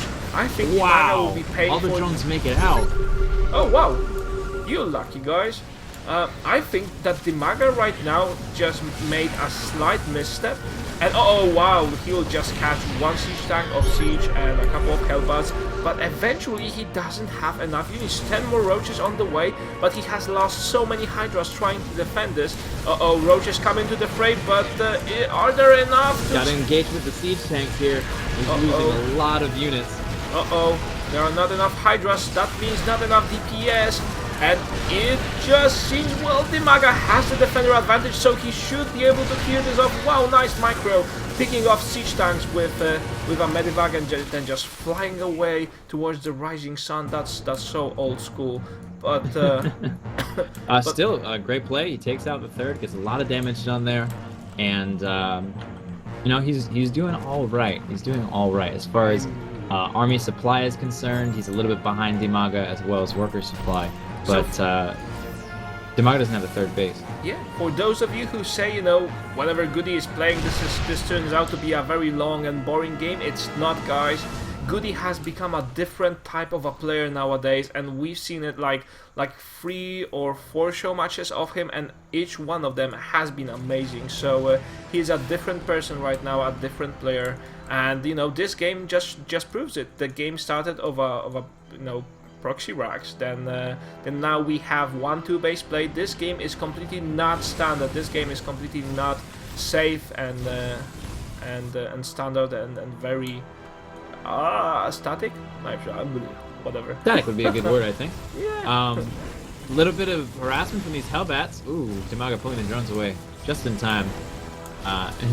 This is not going to do very much of anything at all. Fortunately, with the lack of anti-air, GoOdy gets to fly around all he likes, wherever he likes. Oh, one Hydralisk. Yeah, so this is basically just a way of scouting. Now with the turbo boosters, how are they called? Ignite afterburners. I think we should call them turbo boosters. I mean, the terminology that we're going to use casting is still developing. Do you call it a planetary nexus or a nexus cannon? You know, Artosis says one thing, some people say other things. It's going to be tough to figure out. I prefer the planetary nexus. But anyway, guys, DIMAGA right now transferring some drones to this expansion now. Where's that medivac? Ah, here it is, the sneaky bastard. And yeah, some drones got smoked, not too good. The rest will just come back and awe at the piles of ash that remain after their good and close friends. Now GoOdy is standardizing his game right now, making it more safe for himself, but then there is this small force of roaches. If they come in right now, if they would come in, and oh yes, GoOdy seems to be listening to my, DIMAGA seems to be listening to my thoughts, and he goes, oh my god, straight into the mineral line. And how many workers got destroyed by this? Widow Mine's not too good for defending your worker line. Anyway, we have a huge attack by GoOdy here at the 4th of DIMAGA, and DIMAGA doesn't have enough force, it seems. Again, GoOdy staying on top in macro. Yep, and there's a lot of siege tanks here, but they close the distance. They closed the distance when they were unsieged. Oh wow, big shot from the Widow Mine there. But they're all on cooldown, and looks like it's going to get cleaned up. No, he's going to pull back. He's going to pull back. He's going to lose his base. And a little bit of harass over the other side as well. Didn't work out quite as well as this particular engagement. I just wonder, how did Blizzard do it to make this game rated Peggy 16? There is so much blood and violence all around. I could say, you know, it's easily 18 game. But anyway, what do we have here, guys? We have a ton of Widow Mines, just basically wasting a bullet, really, here. And a nice run by with just 2 siege tanks. Now, whenever someone tries to come close to the siege tanks, they will need to deal with the huge and awesome DPS of the Widow Mines.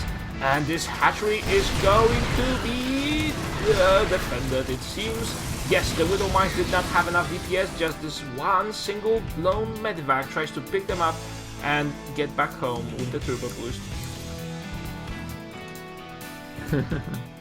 A really nice play over here with the Widow Mine and the medivac, just saying, oh, okay, you know, I'm going to make this big attack here, but I will get at least 4 Widow Mines out. Even if it's a little bit of overcommittal. He's got a Planetary Fortress as his 3rd. It's going to be very difficult to take from DIMAGA. the army numbers start to be in favor of DIMAGA right now, 88 supply against 75, but we need to remember that whenever you're dealing with mech takes longer to produce, but for a lower supply cost and much higher mineral and gas cost, you get a more powerful army. But anyway, GoOdy right now trying to do some harassment, making sure that this expansion will go down as late as it is possible, and it seems he'll be moving his force somewhere here, although I would say that what he's lacking in his army composition right now is the addition of a Raven. That would help him so much. There would not be so much creep on map. And DIMAGA is going for a surround now. GoOdy, you need to run away, but you don't have anywhere to go to. Really no nice medivacs to save this. Yes, a beautiful surround, and DIMAGA just clears this, and this leaves GoOdy with only 28 army supply, although, this Widow Mines, how many workers did they just take? Not 100% sure, but really nice play with this medevac Widow Mines stuff. He is dealing damage, and he's not taking any damage. He's not losing Widow Mines or that medevac, so always worth it when you can do something like that. And it seems that during this game, GoOdy has killed 46 workers. That's a freaking lot. Yes, it is. Yes, it certainly is. We have a big attack, a big Roach Hydra attack coming into this planetary fortress. He's got tanks and the planetary fortress here. It's a lot of splash damage. He's going to take down the tanks. It looks like the planetary fortress is going to fall. I don't know if the repair is going to be enough. I don't think it is. I don't think it's enough. It's going to go. It falls! It falls, guys. That's it. He loses that base. That means he's down to 2 bases. That's really significant. His main only has a couple of mineral patches left. His natural doesn't have many mineral patches at all. If DIMAGA can deny the 3rd base, he's in amazing shape to win this game. And we'll be having another nice Widow Mine drop with nothing to defend it. But DIMAGA should be on top of things by now. I mean, with this huge army advantage, yeah, he has a nice batch of roaches here to defend this, no problem at all. And I'm just looking at the map, and it seems, yeah, GoOdy is on 2 bases trying to secure the 3rd, but there's a freaking roach burrowed under that, and they can't land because there's something underground. DIMAGA is just going for it, walking into this siege line. I don't know how good of an idea this is, but it looks like he has the advantage. Yes, he has the superior numbers, and DIMAGA... All the Widow Mines are on cooldown. Yes. What else does GoOdy have to hold? What other units does he have? We got 3 siege tanks, and I don't know. He's losing pretty much everything. And it's GG from GoOdy. DIMAGA takes the game. And this ties the series. Sorry, not ties the series. GoOdy is still 1 point ahead with 3-1 lead. Now, this series is the best, guys. This series is the thing that you should be watching on the internet tonight. And if you have friends that don't know how awesome Starcraft is, just let them know that there's such a great stream. And by the way, if they aren't into Starcraft yet, we will help them. We try to explain as much as we can for the players that are just starting their adventure. And also, after every stream, we give away a free Heart of the Swarm copy. So hey, why not to be watching us? Anyway, guys, we'll talk about that more when the stream is nearly to be finished. Right now, it just seems that things are getting even more hot than they have been so far. Let us go to a 3-minute recess, go grab a drink, go grab a bag of popcorn, whatever you like, and we'll catch a breath.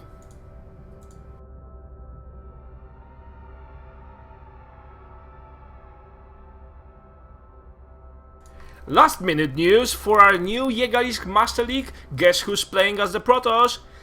The Wytra! Haha! Yeah! So let us celebrate that once the game starts.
Anyway, guys, we seem to have run into some technical issues, but don't worry about that a single bit. It's being sorted by our scientists. In the meanwhile, there have been some questions about why did I mention Wytra? Because Wytra has agreed to participate in our monthly league. We are going to have $1,000 monthly league played out through the whole duration of the month. Only 8 best European players invited to that. Next month we will leave 2 spots open for everyone to participate. But before that happens, we want to start off big with the best outers. For now, we have Nercho confirmed, as well as GoOdy, Wytra, Snoot, and TLO, I believe. And we are looking for more. So 3 players are still unannounced. But anyway, this league is going to be huge.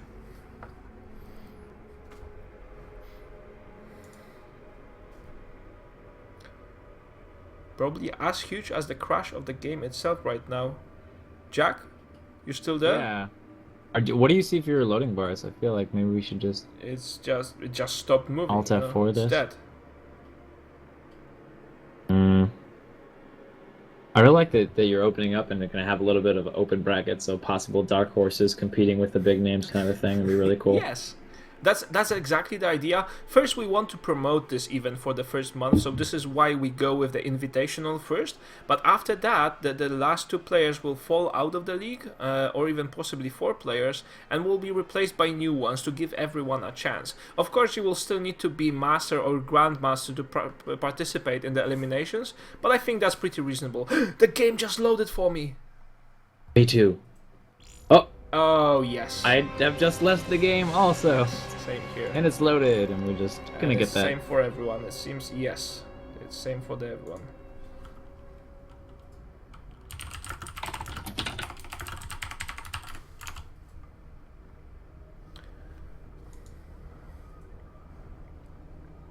So anyway, guys, how you like the stream so far? We love that so many of you came watching. Over 2,000 people watching this live right now. That is so awesome.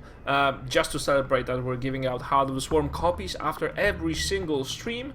And yeah, the game is being hosted. It doesn't get more exciting than that.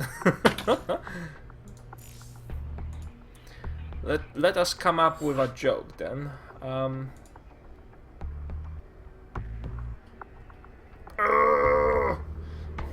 I don't know. I can do some peon voice, although that's getting quite old now.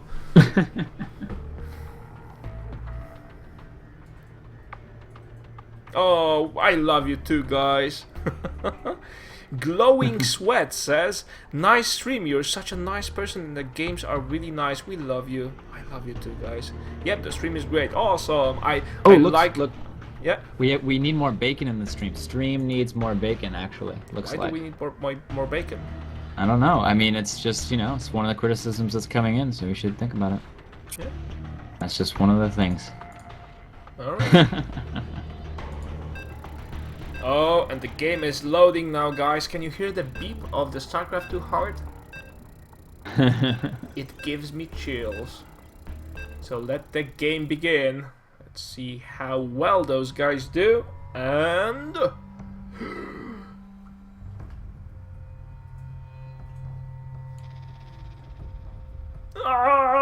I can't hold it more. Newkirk Precinct. Yes! Here we are. It started. Here we are. Very nice. Oof. It was one of those feelings like you want to sneeze but you can't. And it felt exactly like that when the game was loading, and I didn't have the idea will it start this time or not.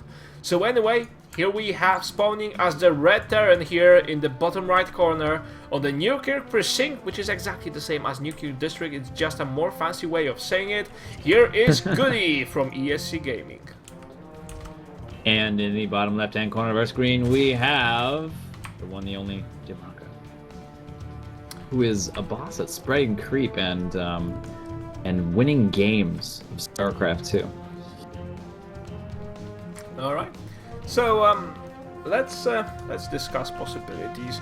So far, this Showmatch series has showed us a plenty of different openings. By the way, GoOdy interestingly going for this supply depot behind his natural line. And does that mean he will be going for the same double?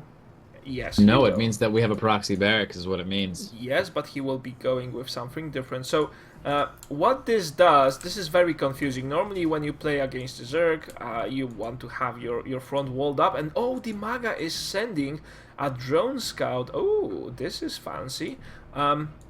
And he probably will send an overlord. No, the patrol path of the overlord will take it away from this proxy racks here. Oh, this is so close, guys. It's just millimeters away. Oh no. And DIMAGA's drone is DIMAGA going to come up and he's going to know. Yes. He's going to know that something is up. Gas. If you take your gas, it doesn't mean that you're going for a command center first. Yeah. Absolutely some sort of tricky placement. He's trying to find it right now.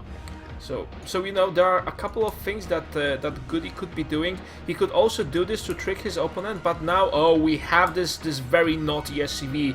I didn't get my gift for Christmas. This means I will be naughty next year. In your face, Santa. And now, will it go for a bunker placement here, or will it wait? Because, oh, the vision range is just enough with the drone, and drone, hey, who are you? Why are you trespassing here? And now the SCV alongside with the Reaper. Oh, wow, this bunker placement does kick ass, because it's so difficult to get it surrounded. Even better one would be somewhere here. But anyway, this SCV is not the last one. This Reaper is doing plenty of damage, but then, oh, is it faster than drones on creep? I don't think so. 281 against 37. Yes, it is. Oh my god. Wow, did Reapers get buffed so much? Yes, they did get buffed so much. Reapers are one of the fastest units in the game now, along with Oracles and Phoenix and Hellions. Oh, and the SCV nearly got sniped there by the... Did you see that? Only 5 points left, and that drone could nearly take down this bunker threat, but no. The drone just collapsed in itself, and it just exploded with guts flying everywhere. And GoOdy is repairing the bunker, not sure why. He's probably doing the paint job again. I don't like red too much. And the hatchery is being, well, maybe not devastated, because we only have 2 guys with pea shooters here, but it's surely getting... Wow, did you see that micro? He pulled off the one who has been hurt the most, and the second one just made a nice circle around. So this is a becoming of a very nice play by GoOdy in this game. Also, a small thing to keep in mind, if you have Reapers in a bunker, they will still do their passive heal and heal up while they're in there, so no need to worry about anything else. Very aggressive SCV tries to deal some damage to the hatchery and gets taken out by the queen. I will do damage too! Oh, yes. Not really, says the queen, and goodbye. Wow, almost took out that queen there. It was really close. Yes, and Still I'm wailing really on this convinced hatchery. by this point that this hatchery will be going down. I don't know how many Zerglings does DIMAGA need to finish this off. The previous game he was overcautious, but this game he went for the expansion, and it seems GoOdy will just take it down. Yeah, and this is looking like a very similar play. Last time he's got the Widow Mine and the bunker building at home in case of a counterattack after this is all done. And I think it looks like he's going for the big surround. I think he's going to save his hatchery. Really, he's running. Is he actually going to kill? No. No, he get out. He can't. But then I think this hatchery may still be dead, because once the Reapers heal up, they will be able to swing around and just get a couple of shots, then heal back, swing around, do a couple of shots, and you know, I know some of you understand something different by taking shots, but in this case this is not a Joey's pub. No, this is at the Zerg base, the alien base that threatens your race. So I'm not sure those guys will be up for any drinks. But now it just makes me wonder. No, they did not back away. They are here at the front, and they just need to take some additional damage. Sorry, deal some additional damage at this hatchery, and it will go down. Oh, with a double cliff, it's not so cool, and even a drone helps with a nice round, and these guys have no escape. There's no escaping your fate, and right now this hatchery seems to be safe. Yep, looks like we have a Banshee follow-up. I mean, at this point in time, it's really dangerous for DIMAGA. He has this really low hit point hatchery at the natural, and he's going to have to be careful and keep that alive. He's going to swing in with the Lings, find out there is no expansion here, and very likely will be afraid of some sort of Banshee play. Probably so, and guess what? There are Banshees, although without cloak. So does DIMAGA have an overload? No, it's only far away here at the natural, not enough health to be able to scout that front, and we'll be going for siege tanks quite soon. Someone on the chat suggested, oh, this show match would be actually some show match for a drinking game. Just, you know, whenever GoOdy makes a tank, you drink one shot. Oh god! Oh yes, you would oh die. My god. Oh my god! No! 2,000 people would just fall down in their chairs. Yes. It would be on the news, guys. That would be very bad. Yeah, we do not want to incite any sort of every tank. Wow. Yeah, there was a very good drinking game to Star Trek: The Next Generation. Whenever Data, you know, whenever Picard said engage or interrupt Data, saying thank you, Commander. Now, those are things that happen a couple of times an hour. You don't know when, but they will happen. Now, with siege tanks and GoOdy, it would just kill you guys. Alright, we got the Banshee swinging in. Crawler in really nice position to zone out that Banshee, and looks like we're pretty much safe for now. Might be trying to take a different approach. DIMAGA gets to see all this because of the creep, though. Oh, and he went for the burrow upgrade, and now he has a Zergling burrow here. Now this is so nice. He will block GoOdy's expansion even longer, and you know, just be very annoying. Going for that early burrow shenanigans. Yes, nice. Very fun stuff. Nice. Oh, I think that Widow Mine is going to finish him off. Yes, it does. Yes, it does. And now GoOdy we still says, can expand. DIMAGA? Or... what are you talking about? He can't expand. Oh, somebody couldn't expand because the Zergling was there. Yes, exactly. There was a Zergling below that. And you know, whenever... I mean, it's huge. The Zergling's gigantic. How could you land on top of that without destroying the entire orbital command? Yes, but I think Terrans are just so pedantic that whenever they see a small mound somewhere under the pavement, they just think, ah, well, yeah, it's not nice enough for our command center to land. They're very, very picky about, oh, I don't think this spot will be good, and no, let's just move on to the third, Yeah, it doesn't fit with the Terran aesthetic. No, not at all. So we have two Banshees on the map, and they will now be trying to do some damage. Here at the natural of DIMAGA, they may actually go for the Roach Warren. I'm not sure. Are there enough? Roach Warren is pretty far out. I mean, it's definitely a vulnerability that they could go for, but GoOdy, I think they're sweeping around, taking a base check. Yes. So exactly that. That's exactly what they're doing. They're trying to check where the bases are, where on earth is DIMAGA hiding, and they will see that there is a Spore Crawler. But you know, with the hatchery being so big, they can just easily stay outside the range of the Spore Crawler. And the three queens slowly march to deal with the Banshees. We can do it. Alright, I shot. Oh, yes. Is he gonna make... Wow. DIMAGA with the clutch defenses just barely... He's gonna have so many red hatcheries by the end of this game. The queens just became war girls, saying, woo, we've made it! What a nice race! They told me jogging would be beneficial, but I didn't want to listen to them. And now you see what you get. Anyway, we have GoOdy being aggressive, at least as aggressive as he can without losing those two Banshees. Now, DIMAGA is going for a counter-attack. Oh, there's a... I don't know how well it's going to do. A lot of splash damage. Ouch. This has to hurt, and DIMAGA is just realizing, okay guys, this was not a good idea. It was a very bad idea, in fact.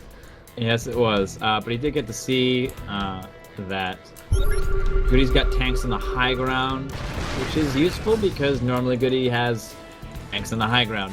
Landing at the third. That was a very good point. I need to note that down. Very important that you note that. But yeah, so he's going ahead and take the forward third, like he normally does. And by the way, the reason why it's nice for a meching Terran, which we know GoOdy for, is that with this cliff here, the siege tanks, see how much coverage they have.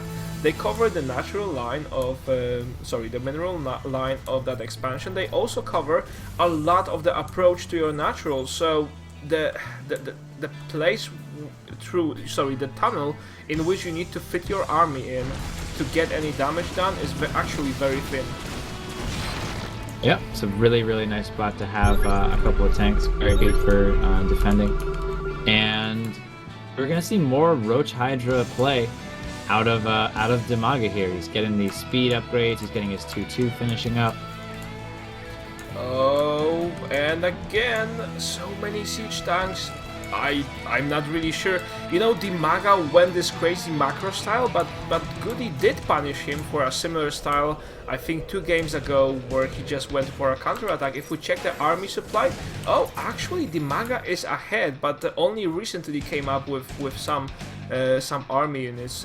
Besides that, I think that GoOdy is, well, he's pretty damn well turtled here. Look at how many SCVs he has in his third base. That is ridiculous. He's got 31 SCVs just on the minerals. They're going to be there for likely repairing and things like that. I don't know. I don't know about that particular oversaturation. He's got 10 workers right now who are just basically idling at the third, hurting his income. Well, they are the managers, you know? They are the managerial class. They just make sure that the work's happening. They're just running around. They look like they're doing something, but they're not actually. Oh, they're just making sure everyone else is doing something. This is so smart, by the way, by DIMAGA. Not only dropping creep, but having a Zergling Brood here. So the Marines will clear the Overlord, and they will change position because it takes a long while for the creep to clear. And then a command center will try to land here, and it will realize, uh-oh, there's a Zergling. You know, there's a small mound of ground that looks like a Zergling. We don't want that to get to our ventilation shaft, so please could you guys clear it up before we land? Yeah, I mean, it would be a really nice thing to have that all cleared up and not have to worry about it. Little Zergling guy. Alright, now we have 2 command centers. Wow, we have massive amounts of command centers, so what GoOdy is hoping for, at this stage of the game, he just has enough workers. He'll probably going to sacrifice some of them. If we take a look at the army supply, GoOdy has 84 workers. That is in fact oversaturated. He will be able to sacrifice some of that and just replace it with mules. If you have so many command centers, you can just easily drop mules all around the map, and it costs you only energy, so you can keep up a steady income with just doing that. Yep, and it also makes your maxed out army that much stronger because your opponent has to have all these drones in their supply cap, but you don't have to have as many SCVs. Yes. By the way, I would like to note that we have 3 free upgrades going for both of the sides at nearly exact the same timing. This is showing what sort of levels these guys are. I mean, not only they were. Remember, now you can say, oh yes, this game became very passive, but remember how it started from. DIMAGA nearly lost his natural. Getting game stabilized from that angle, it's very difficult, and now DIMAGA is not really far behind. In fact, he went kinda ahead with the upgrades. Now let's check what is the unit mixture he'll be going for. Right now, he has on the map 8 Hydras and 22 Roaches. Oh, and he's going for multiple drops. He's going for multiple drops now. This is pretty cool. Something that I don't get to see very much from Zerg players is multi-prong drop harass. This is going to be pretty fun. Getting right, just barely out of range of that sensor turret. The sensor turret could have been just a little bit lower. You guys are so thin. There are too many turrets. This is a lot of turrets here. Loses. Actually, not too many. A lot of those roaches get down. He only lost 3 roaches in the overlords. And the Vikings can't really do that much. They will probably land. But then we have the same drop over at the natural. Now we will lose a lot more overlords and roaches here because the siege tanks are here. But then 2 siege tanks will go down, and if he clears that, DIMAGA is already ahead. Why did he pack that back to the overlord? I'm not sure.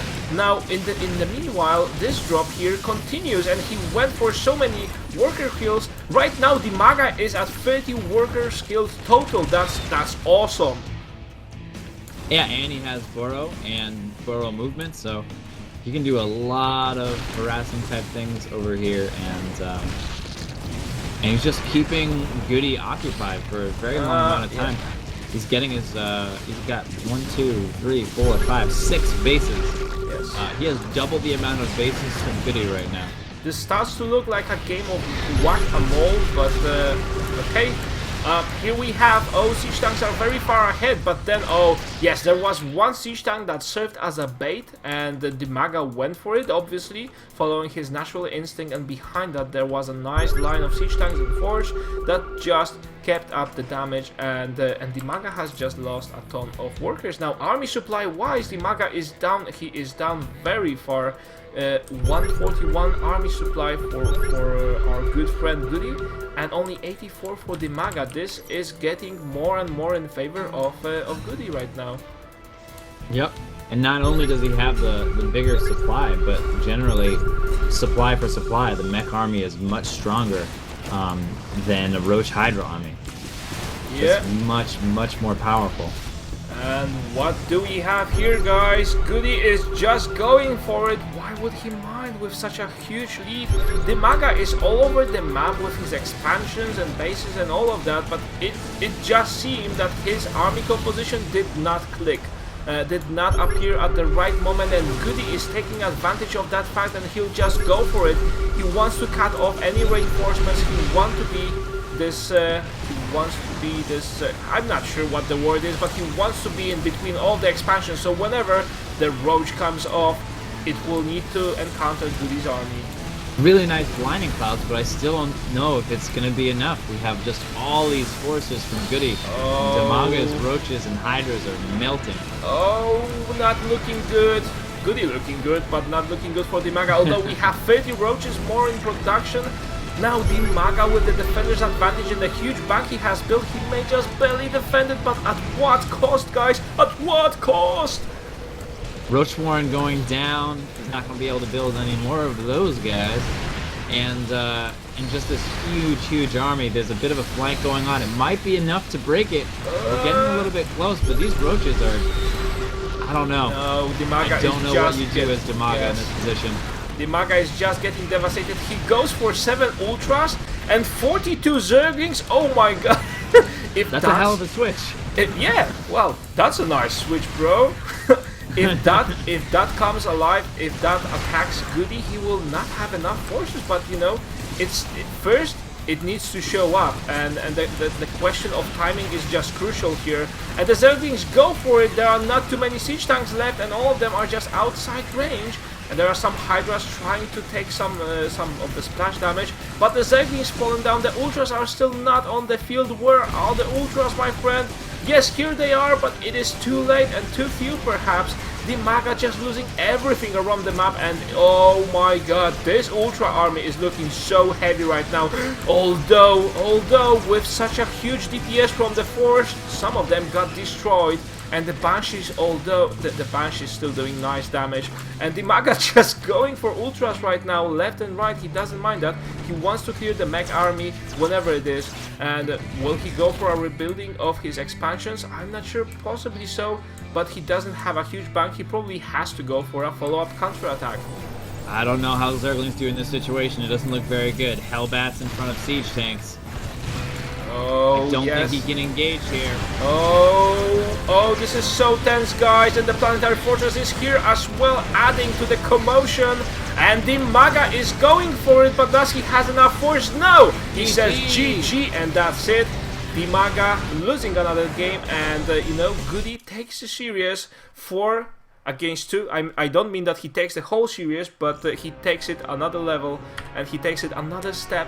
And by the way, you asked for some stats after the game. Why don't we show you to that? Sorry, why don't we show that to you? We have APM. Wow, APM 192 for GoOdy. It's still like half of what DIMAGA has. But I remember times where GoOdy had like 60 APM, so he has been practicing hard on his speed. DIMAGA, in the meanwhile, he has 352, so why not? Oh, this game so intense again. Yeah, just GoOdy's got one more game to close it out. Yeah. And you know, DIMAGA's got to be. He's in a rough situation, you know.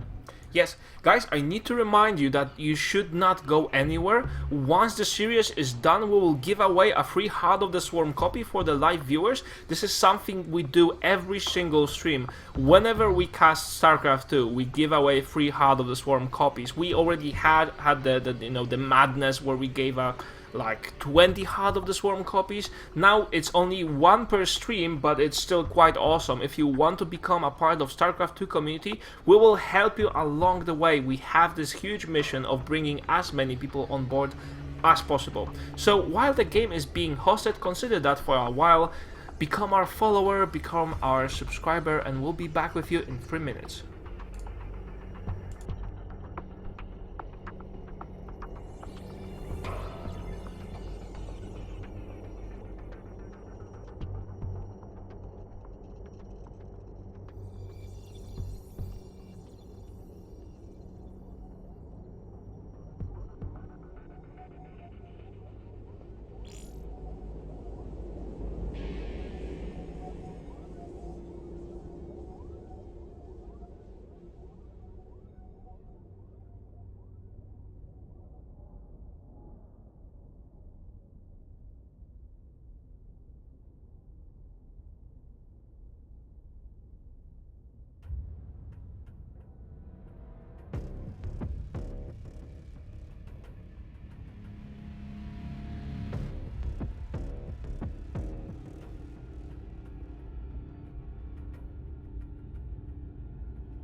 Well, it just seems that Twitch is getting bigger and bigger because there are condom commercials right now run on Twitch. Why not? I mean, we are gamers. We get late too from time to time, so it's only senseless. But then GoOdy said, you know, please guys, could you please subscribe me at my Facebook? So if you want to support GoOdy and see how awesome a player he is, you can go to facebook.com and follow him on GoOdy SC2. And right. There was one confusion. We thought that that DIMAGA has just left the Showmatch and started playing ladder, but he was watching a replay.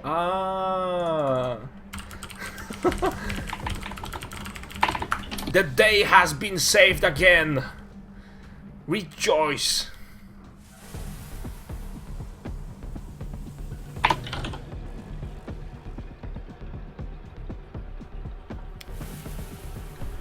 By the way, you were asking about the amount of viewers. We have 2.2k viewers, which recently is becoming kind of standard.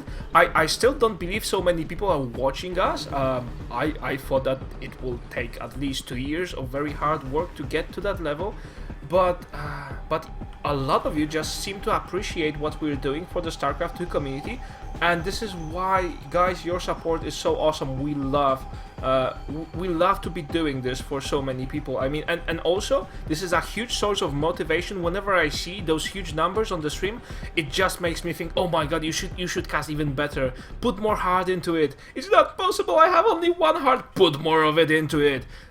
So you know, this sort of support you're showing is most definitely awesome.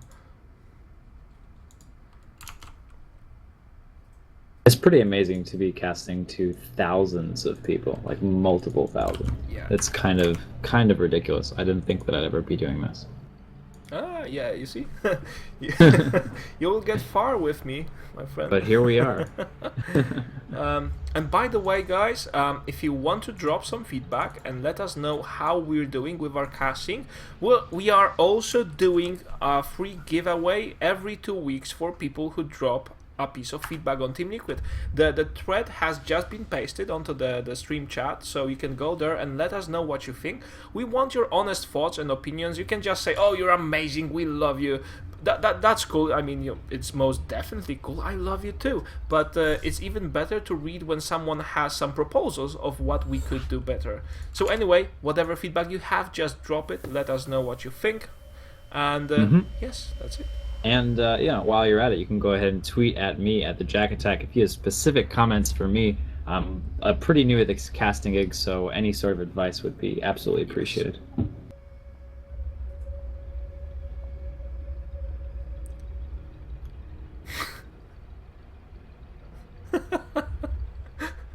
Some of the comments are just crazy. I can't even read them out loud right now. We need to need to keep professional, guys. That's right. Very professional. You know, for life, bro. Okay, yeah, it seems we are all here.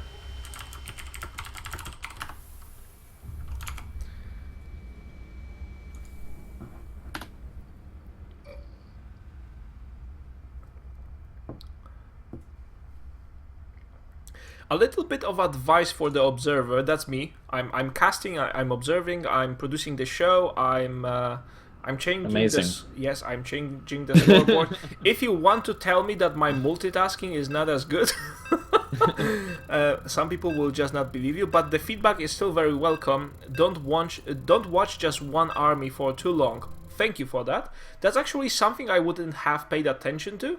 So Fusion 1324. Thank you for that long nickname as well. But it will make my casting and observing even better, so I will try to stick with your feedback.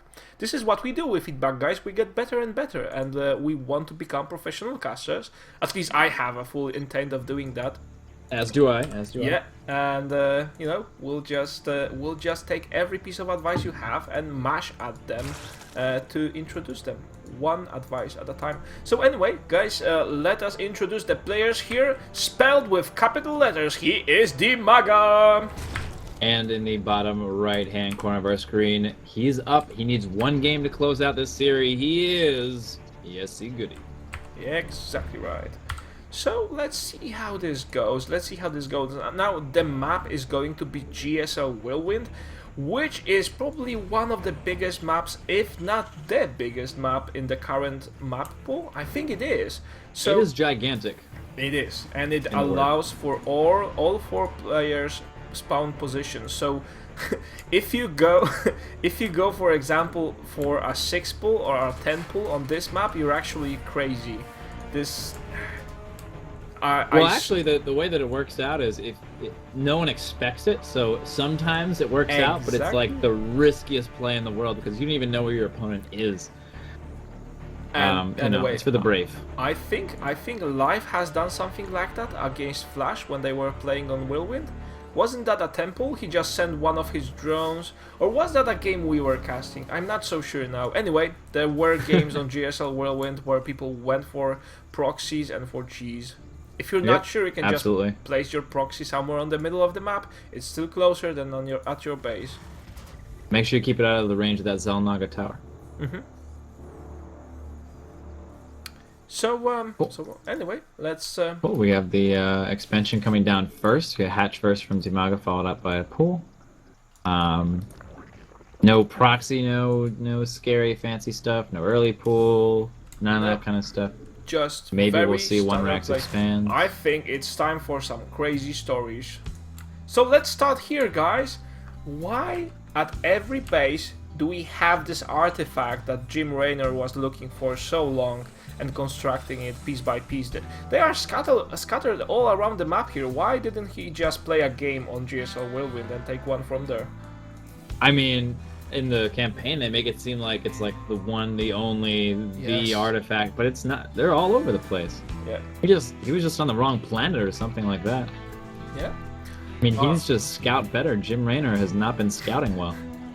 No, he was looking for the one artifact, while in fact there were many, and he just didn't notice them. That happens, you know. When you're in the middle of Times Square, it's very difficult to notice New York. Agreed. So we have the reactored factory coming out. Yeah, reactored Hellion opening. Oh, so, yeah. Some old school classic type stuff coming out here. It's reactored Hellions. Hello, my good old friend from Wings of Liberty. Yes, this is exactly the build. With that, so let's, because I always assume some people that are just starting with Starcraft are watching this. The idea behind this build is that you just go for the reactor and you produce mass Hellions. Even if not mass Hellions, then at least 2 or 4 or 6. You know, you can scale it up as much as you like. And then you can kind of steal the map control away from the Zerg. Now, on a map where there is only one Xel'Naga tower, it's not so difficult. You just go there and punish any Zerglings that are there. But Hellions are fast enough to kite Zerglings. Sometimes, do exactly what just GoOdy did. Take down 2 workers. That's so nice and dandy. And he even has... the scouting SCV, so cute. He's repairing... He's repairing the Hellions. Hey, your wheel broke off. Let me fix that. A pit stop. Yeah, that's a nice little touch to it. I mean, the scout is already out there. If you keep it alive, you can have endless harass. At 3 queens, 1 spine crawler. Gonna be pretty tough to get past. He's gonna make a shot at it. No. And he's gonna turn around. Yep. Yeah. Why did you get broke again? I just fixed you. You're so lousy. So sloppy of you. Anyway, we have GoOdy going for an expansion. Once you are comfortable that the Zerg no longer controls the map, and you camp out with those 2 Hellions there, or 4 Hellions if you want to make that. The GoOdy, what he did instead is just go for some Widow Mines, and this Overlord will notice it, and this Overlord knows everything that's happening, and he will predict that there will be some Widow Mine drops. Does he has any detection right now? No, he doesn't have any detection. This may be huge if the Widow Mines connect the correctly. layer is far away. And the Widow Mines get dropped first, and the second one gets dropped last. The Queen goes down, and wow, only 2 drones got the Widow Mine. What just happened there? I'm not so sure. DIMAGA managed to save majority of his workers. That still adds up to losing 7 of them, but it's much better than losing 10 or 20. Yep. And another drop here at the natural. Now this wasn't so nice really and polite. Strong harassment here. Yes. This is very much not like GoOdy. Another Widow Mine, another Queen dead. And another bunch of Zerglings, although it hit Marines more than the Zerglings. And DIMAGA right now repositioning his Fork Roller to get some vision, and the Widow Mines are kind of trying to reposition him themselves because they will still get one more shot, and that shot may be critical. Oh! Oh no! And that SCV just drops its hands and its jaw drops, and oh! I have been repairing it for so long. Why did you break it? I told you no RPG fire on our own. Damage still going down in the main though, 2 Widow Mines.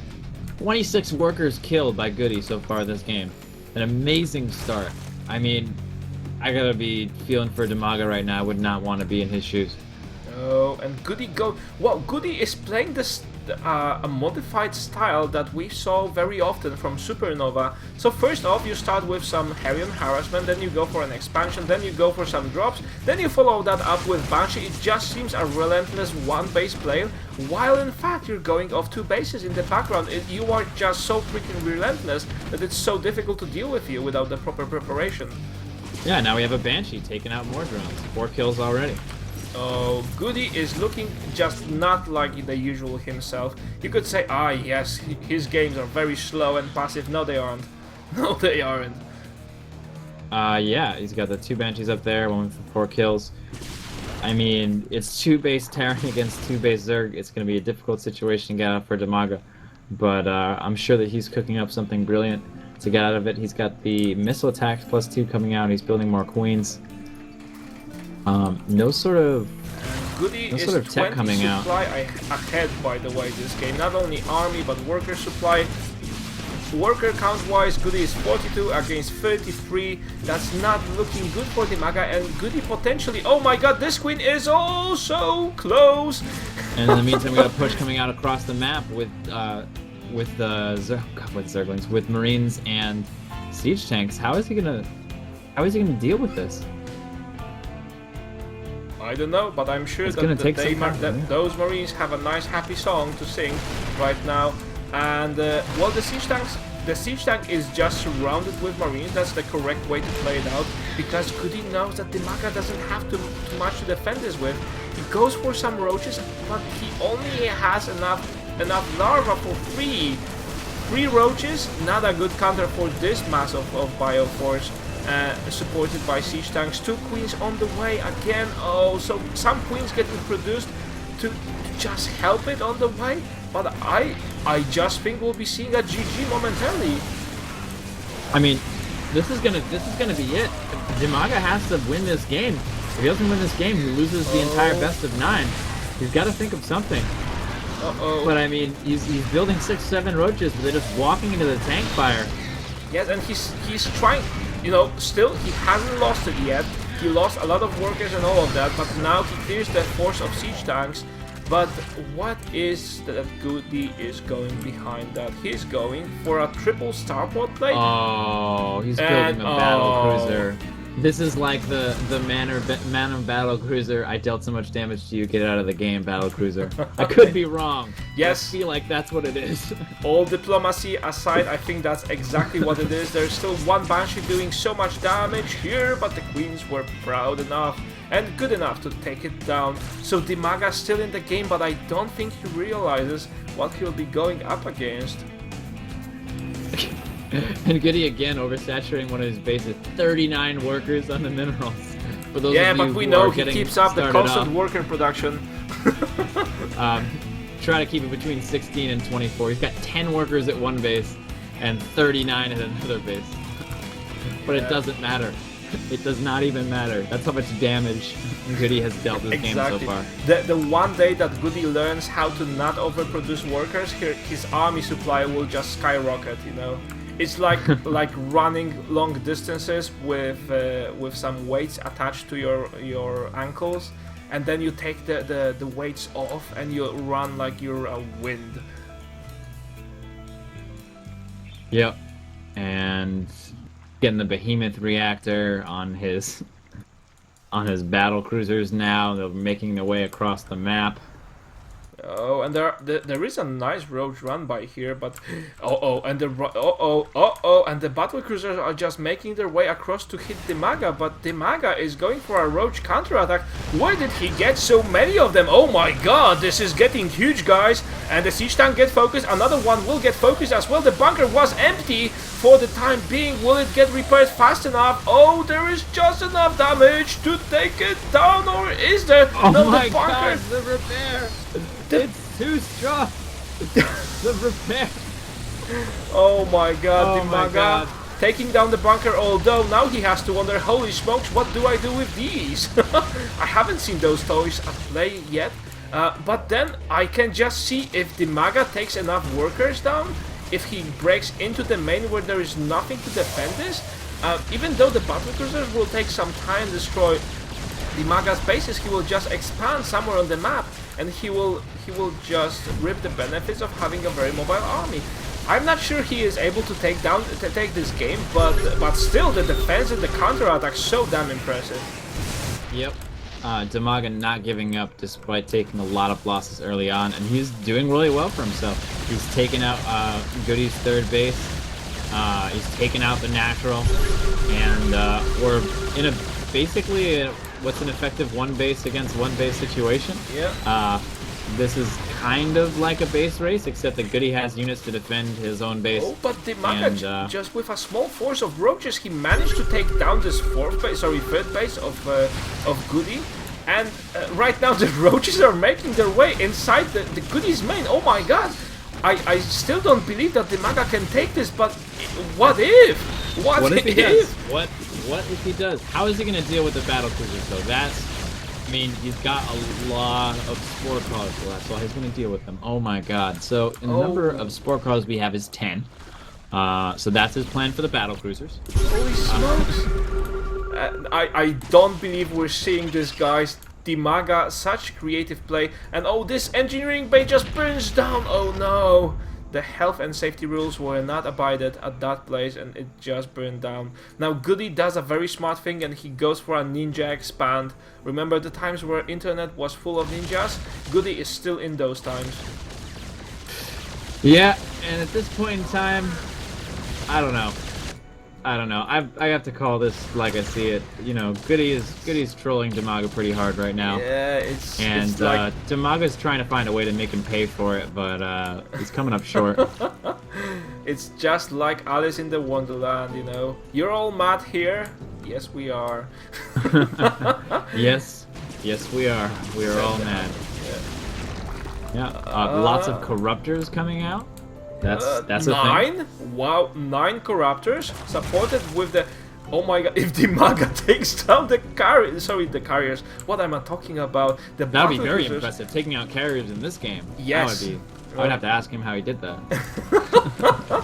Could you do an interview after this? And I would definitely do an interview if he takes out a carrier in this game. GoOdy just thinks he will be fighting off a nice, wall of spore crawlers. And oh, he plays it very patiently. He doesn't go for it. He does not go for it. He knows that there is still a risk attached to it, and he doesn't want to risk it all. Now, 2 roaches made their way here, and they took down a couple of SCVs and a couple of, not only a couple, 14 total. And DIMAGA is still being relentless with his roaches around the map. I'm not sure how he is doing this. Additional 5 corruptors being built. Oh my god, if DIMAGA takes this game, I will send you a bottle of beer through the mail. Be careful what you say, he might hold you to it. He's fighting hard. Despite the fact that, a lot of people would count him out right now, he's fighting as hard as he can. He's running out of minerals, though. Running out of minerals in his main. Gonna have to either make a move or take an expansion. Yeah.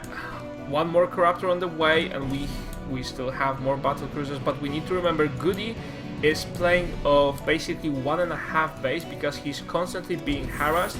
He had to let go of the ninja expand. He secured DIMAGA, got a very nice read on that. And now DIMAGA will be expanding again. Oh my god. He has to long distance mine. Push.